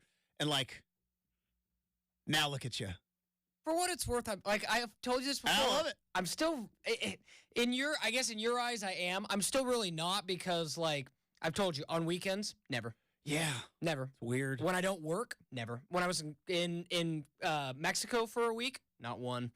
It's it's a for me, it's not even I don't think necessary evil, but it's just a necessary substance. Well, yeah, it's a necessary substance for me too, but it's also on weekends. No, but that's you enjoy it. For me, it's still like taking cough syrup. No, that's kind of more negative. Okay. I mean, I would say it's like eating vegetables. It's not your favorite thing, but you got to do it. Yeah, right. It's like I've told you before. If I knew that I wouldn't be destroying my health. If everything else is the same, you offered me a Red Bull and a coffee in the morning, I'd probably have a Red Bull. Yeah. I hear you. I love it. But yeah, no, it's I love coffee. Coffee stories with Brenden here on a Friday. That's a little coffee talk, a little fancy coffee talk. That might, potential new segment. We don't know. We got a lot of things on the agenda in 2024. Potential new segment, fancy coffee talk. But there's a lot of stuff going on in the football world. There might not be a football game being played, but there's a lot of stuff going on in the football world. And we have seen some introductory press conferences. We've seen them. Mike MacDonald was there in Seattle. Dan Quinn's going to have one here, I think, later today, because the reports come out, and then they hired him, and then they got to do the whole walking into the building and giving everybody hugs, and then you get the press conference. And Mike MacDonald was there in Seattle. But earlier this week, Jim Harbaugh in all his Harbaugh glory. Who's got it better than us? Yeah, he's pretty good. Was introduced as the next head coach of the Los Angeles Chargers, and he had an introductory press conference that was, well, let's just say on brand. Let's hear a snippet of Jim Harbaugh's introductory press conference. You thought biting kneecaps was weird. Here's Harbaugh. I told my wife this. Should I tell him? It's never a good start. Yes. Should I tell him? Okay, so I want to drive my RV out. I want to drive my RV out and go to a trailer park, like down by the water or by Disneyland. There'll be two that I've researched that are close to the facility, and I want to Jim Rockford it for the for the next couple months until we move to the new facility. I have that thought going through my head. Yeah, we trashed Dan Campbell for the bite kneecaps thing. First off, shout out to the one guy that got the Rockford Files reference. Bit of a dated reference. I want to Jim Rockford it. Ha! That one guy, I guarantee you he's older than me. Because I am like barely at the end of like people who understood what the Rockford Files was. Brenden, have you ever heard of the Rockford Files? No. No, it's all right. You shouldn't have. It was it was a time and a place, but Justin, I got a theory on Jim Harbaugh. Yeah, as somebody who took the you've told me one of your most insane road trips was taking a big old van down to the Natty with Steve Tannen for the program. Did that. Could you imagine living in like a situation like that for several months? No. Like I credit him, and also if anyone's down at those RV parks down in Southern California, take some pics. Could you imagine if you're just like, because families do that right now? I don't know why, but like families do that. Could you imagine like, hey, we're going to Disneyland and like we're gonna crank up the RV, and we're coming in from from Nebraska or wherever. We're gonna stop at the KOAs, and you go and like. Is that Jim Harbaugh over there? Yeah, that's the Coach Chargers. Can't be. Like, you get the one right by Disneyland. Like, we're going to... Now, obviously, not the time, really, for that. But, like... Because he was talking about... I'm assuming he was talking about, like maybe for, like, the new facility. Like, maybe for training camp. Like, summer vacation, you're just like, we're going to get the kids, get the RV. We're going to stop at the campgrounds, may see the Grand Canyon. And then we'll go to Disneyland. And we're going to stay at we got a place. It got hookups and water and everything. Is that Jim Harbaugh over there? No, couldn't be. All right, so here's my theory on Jim Harbaugh. He reminds me of Mike Leach. And I'll tell you why he reminds me of Mike Leach. And sadly, Mike Leach, one of the great characters in all of football, not just college football, but all of football, sadly, Mike Leach is no longer with us. But I have always said, Mike Leach, sly like a fox. Because remember Mike Leach's press conferences? And what were the questions that were asked about? Well, he was asked about Pirates a lot. And Geronimo. He was asked about the great warrior Geronimo. He was asked about if mascots got into a fight. He was asked about his morning coffee one time. You know what they never asked Mike Leach about, Brenden? Football. Because all those local TV, and by the way, shout out to local TV. You got to get what you got to get. And I've been in those press conferences. Brendan's been in those press conferences. 99% of those press conferences are boring as heck. They are boring. We're just out here trying to compete, trying to get better every day. All that stuff. Boring as heck. Not a bad Jonathan Smith impression. We're just trying to compete. We're just trying to get better every day. Dan Lanning does it with like a smile, but he says the same stuff. Yep. Yeah, it's just we're about competition out here. And so finally you would get a coach like a Mike Leach who'd give you something. Well, I mean, you look at the great like Blackbeard and when he was there in the Carolinas as a privateer and like all that. So you're like, this is great. Hey, Mike, I'm about to get married. Do you have any wedding advice? Oh, I'll pay for go elope. Right? He did that whole thing. And he never had to talk about football because these coaches, I could only imagine. Imagine the job that you're in right now, and imagine you've been doing that job for a long, long time. And some doofus like me comes up and goes, hey, insurance salesman, why did you throw that premium on there? Like, what were you thinking with that? And you're like, yeah, that's the way it goes. I've been selling insurance for 30 years. This is how you do it. Like, that's probably how these coaches feel. There's like, fourth quarter decision right there. Like, yeah, I've been coaching football all this time. So if you could get to a spot where you can have a colorful soundbite, guess what they don't talk to you about? Third down decisions or offensive philosophy or why one guy is playing and one guy isn't. But I think Jim Harbaugh has pulled off a Mike Leach here because I think Mike Leach it was a calculated, on purpose, I'm going to be quirky, and my quirkiness is going to prevent any of these doofuses from asking me or questioning my football decisions. And I think Harbaugh's he has morphed himself into that. He just sat there and, introductory press conference. Did anybody say, hey, you just left Michigan? You're, what? Nah, RV, Disneyland. I want to drive it out here. I've done some research. I was on Judge Judy. I love P.F. Chang's, right? I wear khaki. All that's, I don't know it, but I'm guessing it's calculated.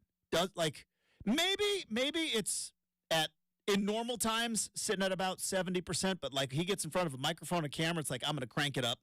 I'm going to crank it up because I know that if I talk about how I don't eat chicken because a chicken is a nervous animal and I don't want to eat a nervous animal, or if I say the best performance-enhancing drugs is red meat and whole milk, you know what they're not going to ask me about?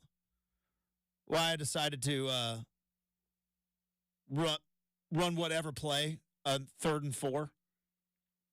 I think that's I think Harbaugh's on the Mike Leach path. I think he is. He's got us all duped. And I put me down for a positive. I love it. Because there's only so many times you can hear about, in that situation, we felt like we had a good matchup there, and we had a couple of decisions, couple of options, needed to make that. So many times you can hear that stuff. And when you really boil it down, none of us know football the way football people do. We just don't. I saw a clip. We played that clip earlier this year of Bo Nix kind of explaining his pro.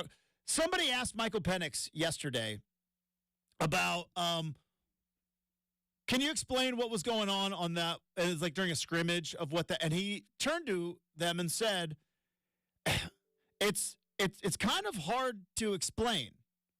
And they're well, and then he went on to explain it, and it was oh boy, yeah, that's hours upon hours. They talk about the 10,000 hours. I watch a lot of football. I'm fairly knowledgeable of the game, but man, you just don't know football the way football people do.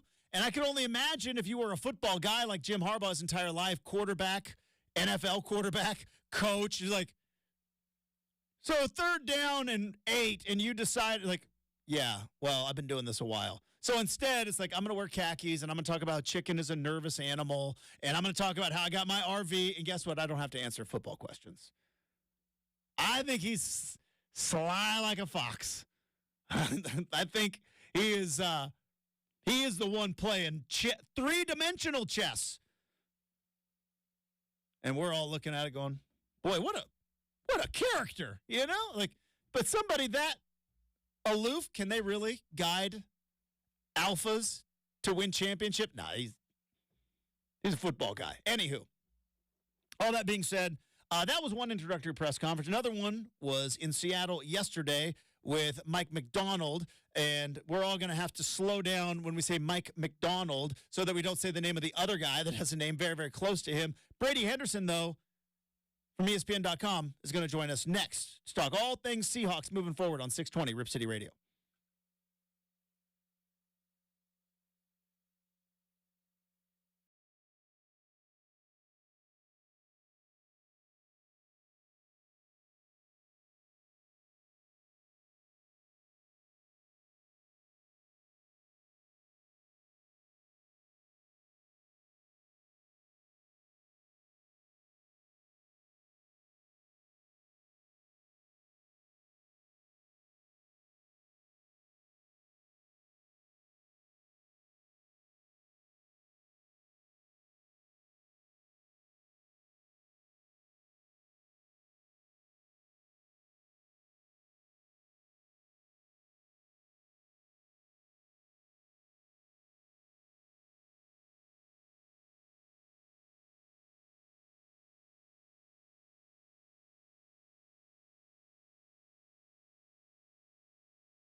All right, after a coaching search, a slew of interviews, a handful of second interviews, it was announced earlier this week and then made official yesterday in the introductory press conference that Mike McDonald, God, I've been perfect all day. Mike MacDonald is going to be, that would be some headline stuff if the other thing was true. But Mike MacDonald is going to be the next head coach of the Seattle Seahawks. Joining us now, hopefully somebody that does not make that mistake ever. Friend of the program from ESPN.com, Brady Henderson on The Big Show. Good morning, Brady. How we doing? Good morning. Yeah, I'm still waiting for the first time I screw up the spelling and go MC as opposed to MAC. But first of all, Justin, the upset of the century, I just witnessed it. Now, I could have sworn that you being the music guy that you are, you being the fun-loving guy that you are, would have brought me in with some Michael McDonald music. I know. Yeah. As you say that one, I fumbled the name. Producer fumbled the. We're 0 for 2. All right, we got to choke up. Just get one in play, Brady. That's what we got to do here. You're a golfer like me. You know, one into the woods, one into the sand. It's all about the next shot. So we're going to attempt to do that right now. Fairway finder. You need a fairway. Well, I made this joke actually earlier this week, Brady, because Mike MacDonald, who is now the head coach of the Seahawks, is 36 years old. Would he understand the Michael McDonald Doobie Brothers references? Because he is a young buck. He is. I'm sure that he's heard it. Even if he hasn't really heard the music all that much, he's probably heard the reference. Like, I've never really seen an episode of the Brady Bunch, but I've heard the reference so many times that I know. Yeah, I get it. So, yeah, just like if I have somebody ask me what a fool believes one more time, you're gonna catch some hands, right? If you keep asking me, if I keep forgetting, you're gonna catch some hands. Like much like the Michael Bolton in Office Space, he probably had that life for a long time, but not anymore because he's a head coach now.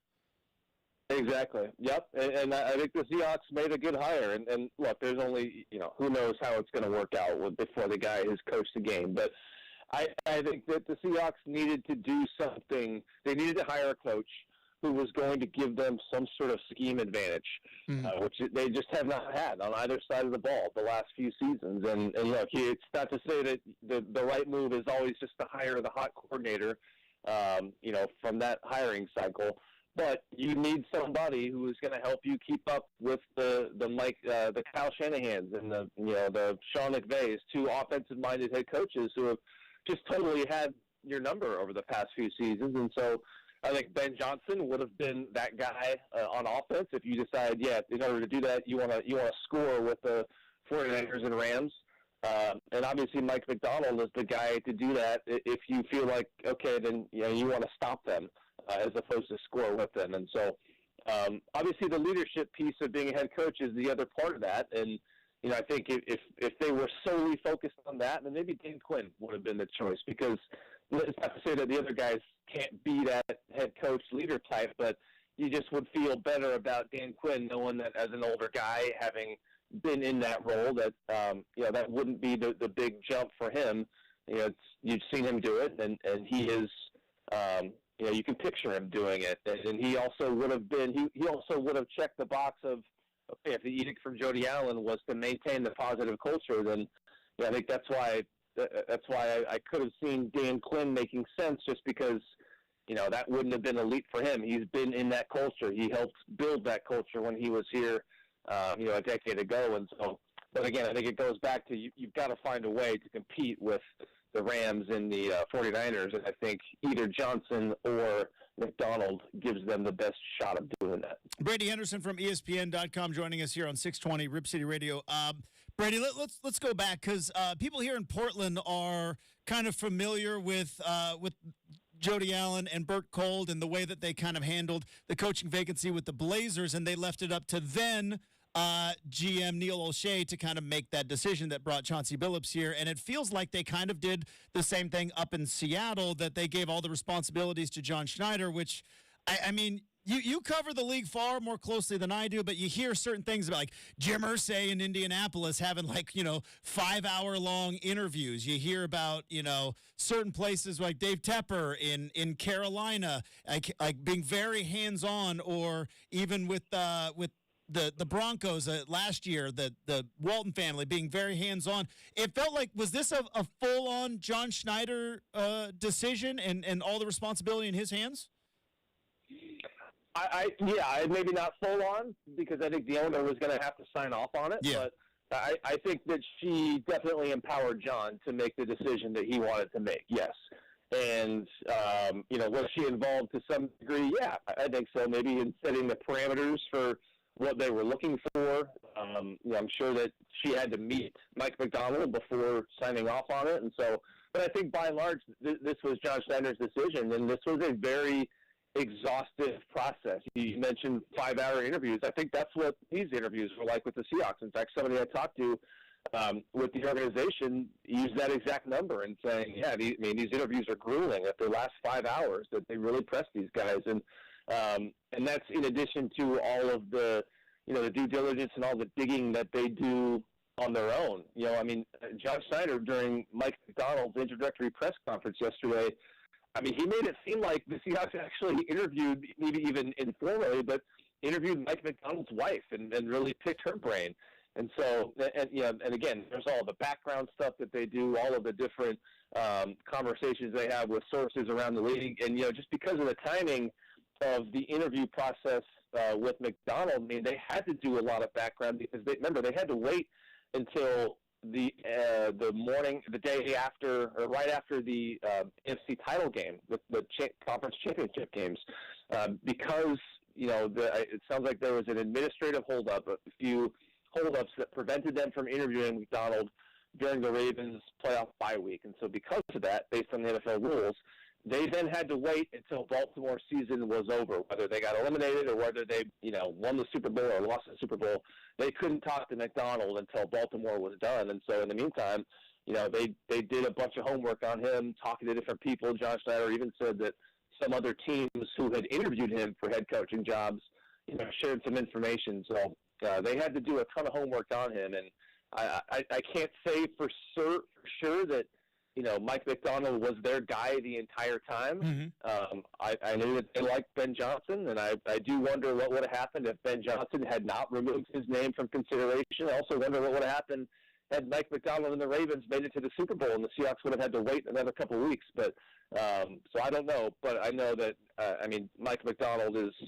I think it's a very solid hire, and a guy that, again, gives them a chance to catch back up with the 49ers and Rams. All right, now that the head coach is in place, now all of a sudden the staff is going to be assembled, and a lot of rumors, a lot of, hearing lots of things, Brady, around potentially who could come in. And one of those names that I know got a lot of people in Seattle very interested, which is the potential of Ryan Grubb, who was there at Washington, interviewed for the Husky job, didn't get it, and then looks like he may not have signed on with Alabama just quite yet.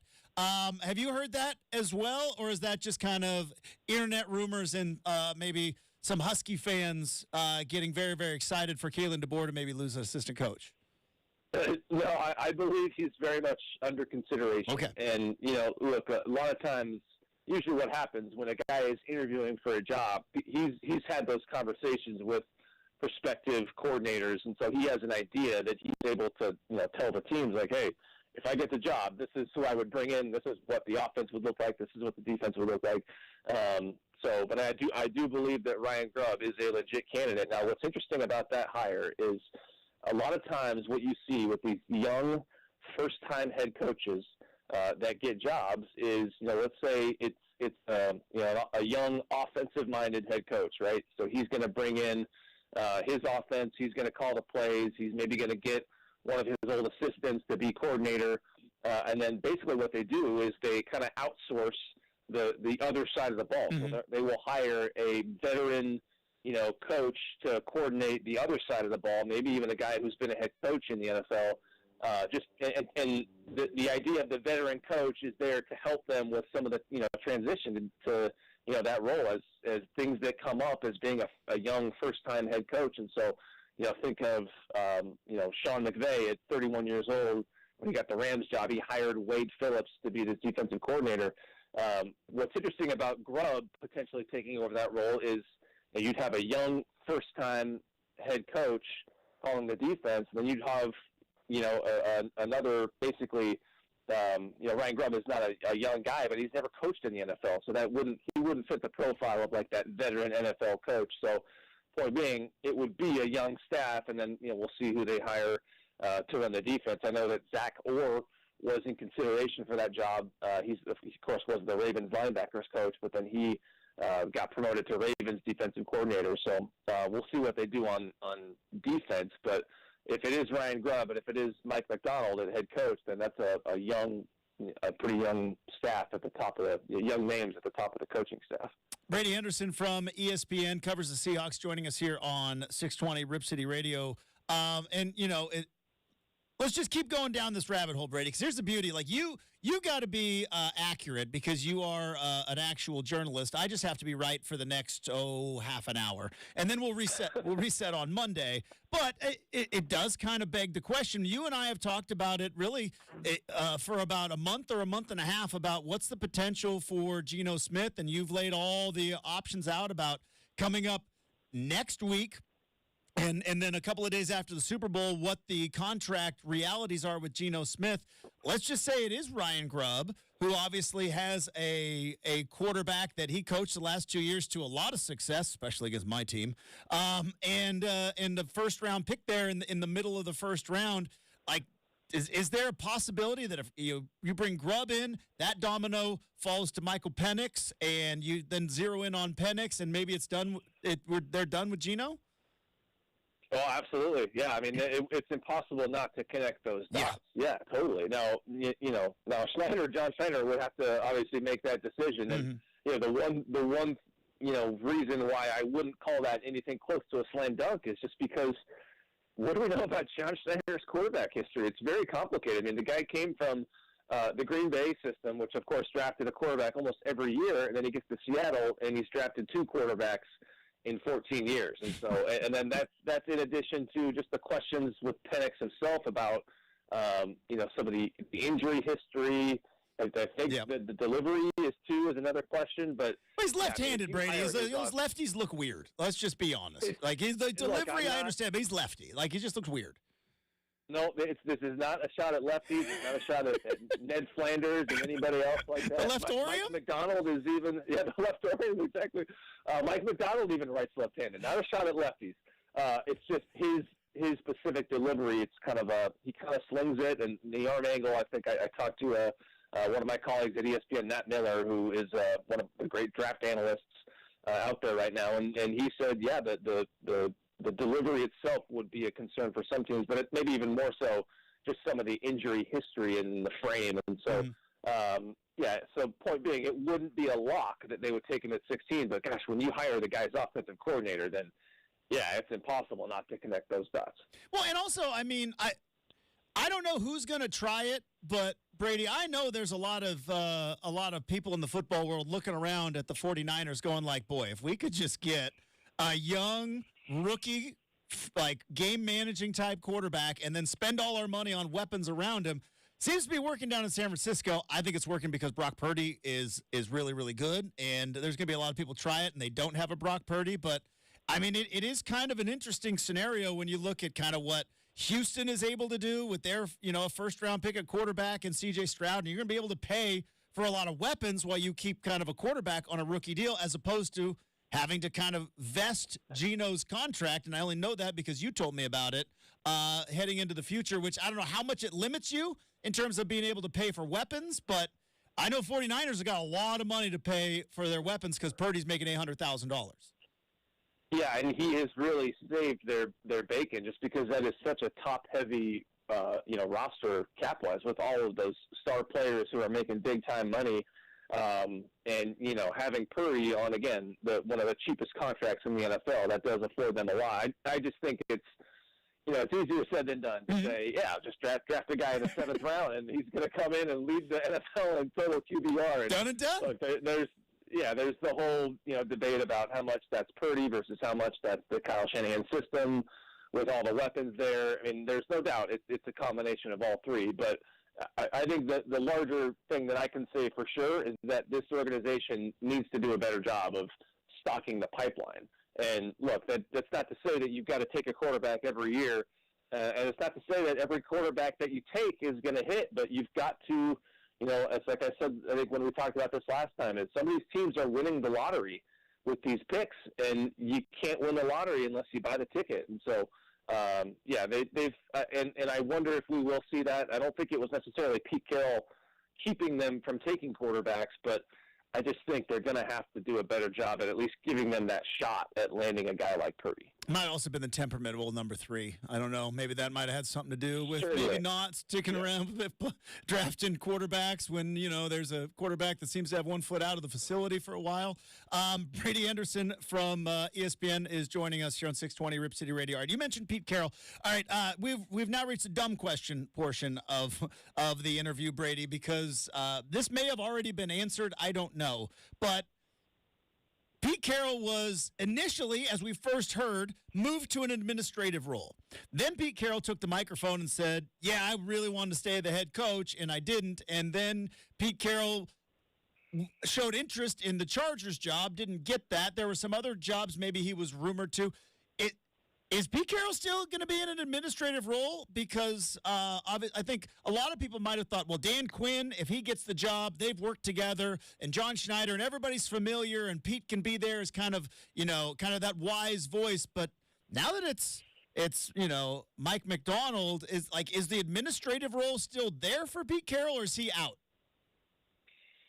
I don't even know if he was ever really going to do a whole lot of advising, to be honest with you. Yeah. I truly think that was just a way to, soften the blow and to not have to fire the best coach in franchise history. And when you say, yeah, we're moving him into an advisory role, then, I think most people realize what happened, but it just the optics of it, you don't have to fire the guy. And so I certainly don't think that I know that he was very upset with Jody Allen over the decision. He probably appreciated her thought in, trying to, give him that kind of out as opposed to just firing him. But I think the fact that she wanted to do what she did in removing him as head coach, I think he was very ticked off about that. And so I don't think that he was going to be offering any sort of advice to the organization anytime soon. Now, maybe, eventually when things cool down, that can he be a sounding board for John Schneider? Yeah, I think that's what it's going to be. But it would not surprise me if he has not stepped foot in that building, for a few weeks and does not plan to anytime soon. I think it's interesting, like the decision to go with MacDonald over somebody like Dan Quinn. I mean, MacDonald said yesterday he's never met Pete Carroll. And I think I was talking to another reporter, Mike Sando, afterwards, and he made the point that, look, if you would have hired Dan Quinn, how many times would Pete Carroll have been at practice? How many times would he have been there kind of in Dan Quinn's ear, giving him thoughts about the defense and all that? And it's not to say that would have been bad, but I think going with MacDonald, a young guy from a different organization who hasn't been here before, who doesn't even know Pete Carroll, it is just a much cleaner break from Carroll than it would have been had you hired one of Carroll's former assistants. And so that just kind of struck me hearing MacDonald say that and then talking to Mike Sando about it afterwards. But bottom line is Carroll, I don't think he's doing any sort of advising anytime soon. All right, Brady, last question before we let you go and let you get back to work and enjoy your weekend and enjoy your off season now that the coaching search is over. And I'm gonna say we're gonna write this answer down in pencil and not in pen because it's ultimately an unfair question because we don't know about coordinators, we don't know about personnel, we still don't know about decisions at quarterback. But we're coming off of a big long run of the Seahawks looked like Pete Carroll put them together. Do you know what I mean? Like you watch the Seahawks and you're like, that's a Pete Carroll team, and most people were used to the Seahawks looking that way. If you had to guess, what do you think the Mike MacDonald Seahawks are going to look like, knowing that this is a very unfair question? Well, I don't think they're going to be among the league leaders in penalties. I think they're going to be a more disciplined team. Now, I realize that Baltimore looked pretty undisciplined in the AFC Championship game with some penalties and the fumbles and everything. But I think by and large, the way that team has played football over the past, few years under John Harbaugh, it's a buttoned-up team with players who play smart. And so I think there is going to be some carryover from the Carroll era in terms of, the physicality and wanting to, run the ball. It is a defensive-minded head coach in that position again. And so, you think of running the ball and playing tough defense, but I think the difference is going to be that this is going to just be a more disciplined team, I would think. And I'm sure that John Steiner and Jody Allen would not only think that, but hope that as well. There you go. Brady Henderson, you can follow him on Twitter at Brady Henderson. You can read his stuff at ESPN.com, and you can hear from time to time on this particular radio show. Hey, Brady, enjoy the weekend. Finally enjoy some off-season stuff. You've earned it. It's not only covering a full season and then a coaching search. Get to some sunshine. Get to some golf. I'm sure I'm going to see plenty of golf on your Instagram coming up. And I look forward to talking to you again soon, bud. Well, if you insist, Justin, I suppose I can find a way to go play some golf in the sunshine if you insist. Thanks, man. Thanks for having me. There you go, Brady Henderson. We have got the RCM mailbag to wrap up the show for the day and the week. Next, 620 Rip City Radio.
right, let's wrap up the big show.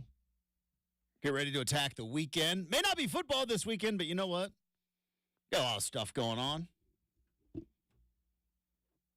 I got some yard work to do.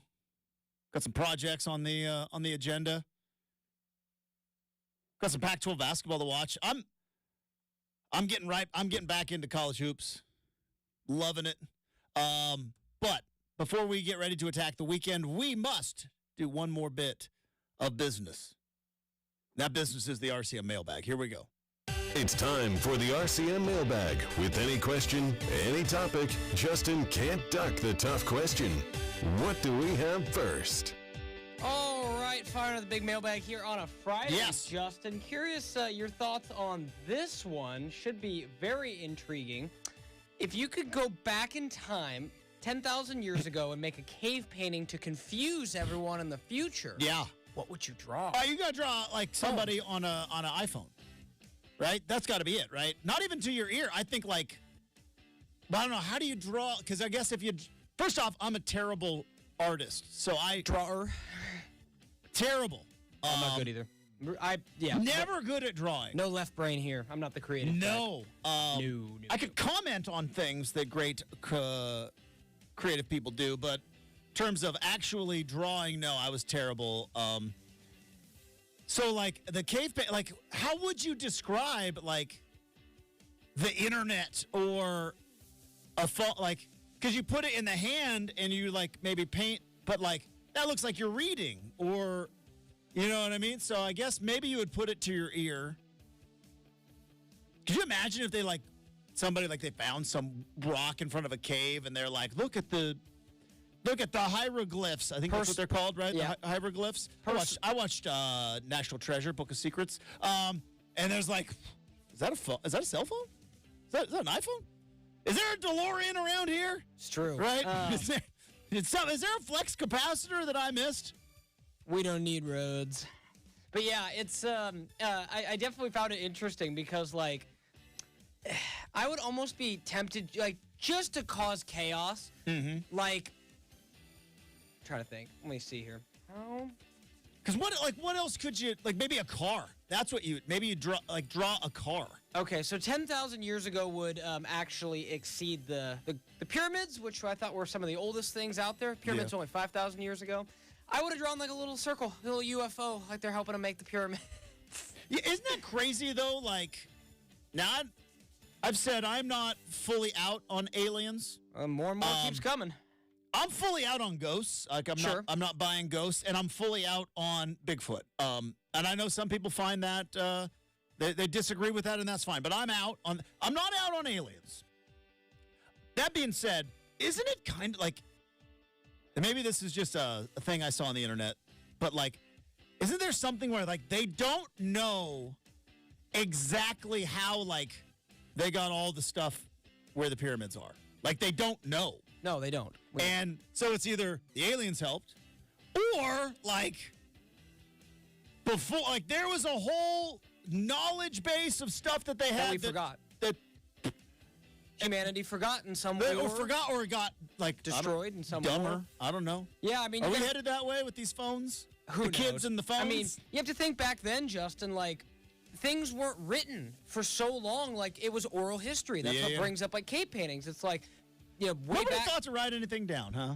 Should have. Yeah, it was we passed things down through stories and things like that, and then it became, we should start, making notes of historical things. I know things. we got a lot of history books, but imagine if some cataclysmic event happened and the internet's gone. Oh. I don't know how. We wouldn't make it very long. But anarchy? You want to know how quickly anarchy? Just that, yes. Yeah. But anarchy I'm just within saying, the day. Into the future, because I write down nothing on paper. I write everything on my phone. Yeah, agreed. And just imagine something happened and phones and computers didn't work.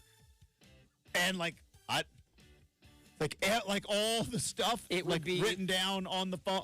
Boy. It would be if you denied people. Do you think that's maybe what happened in the pyramids? There was a bit of technology, not a phone or something, but they had a thing technology, and then something naturally wiped it out. Or the aliens got upset, came back and said, we're going to take our technology back. You humans Why can't are handle it. aliens always so upset? Maybe they're good neighbors. They could be. Maybe they're your neighbor who brings over, hey, we made, my neighbors during Christmas, we made so many cookies. Here, we brought you a plate. And I'm like, that is so incredibly thoughtful. Thank you. I'm hoping that's how the aliens are. I think they're just fascinated watching us. I think it's we are the...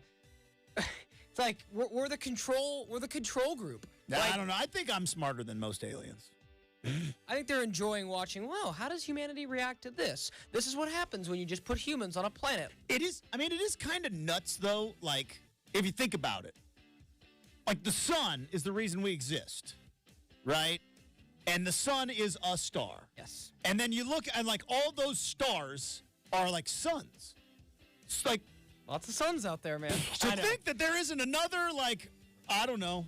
How long did you grow up, Justin? And for me, too, because I remember having the poster on my wall, and it was our solar system. Yeah, I didn't have How long did you grow up thinking there was only 7 planets? Never.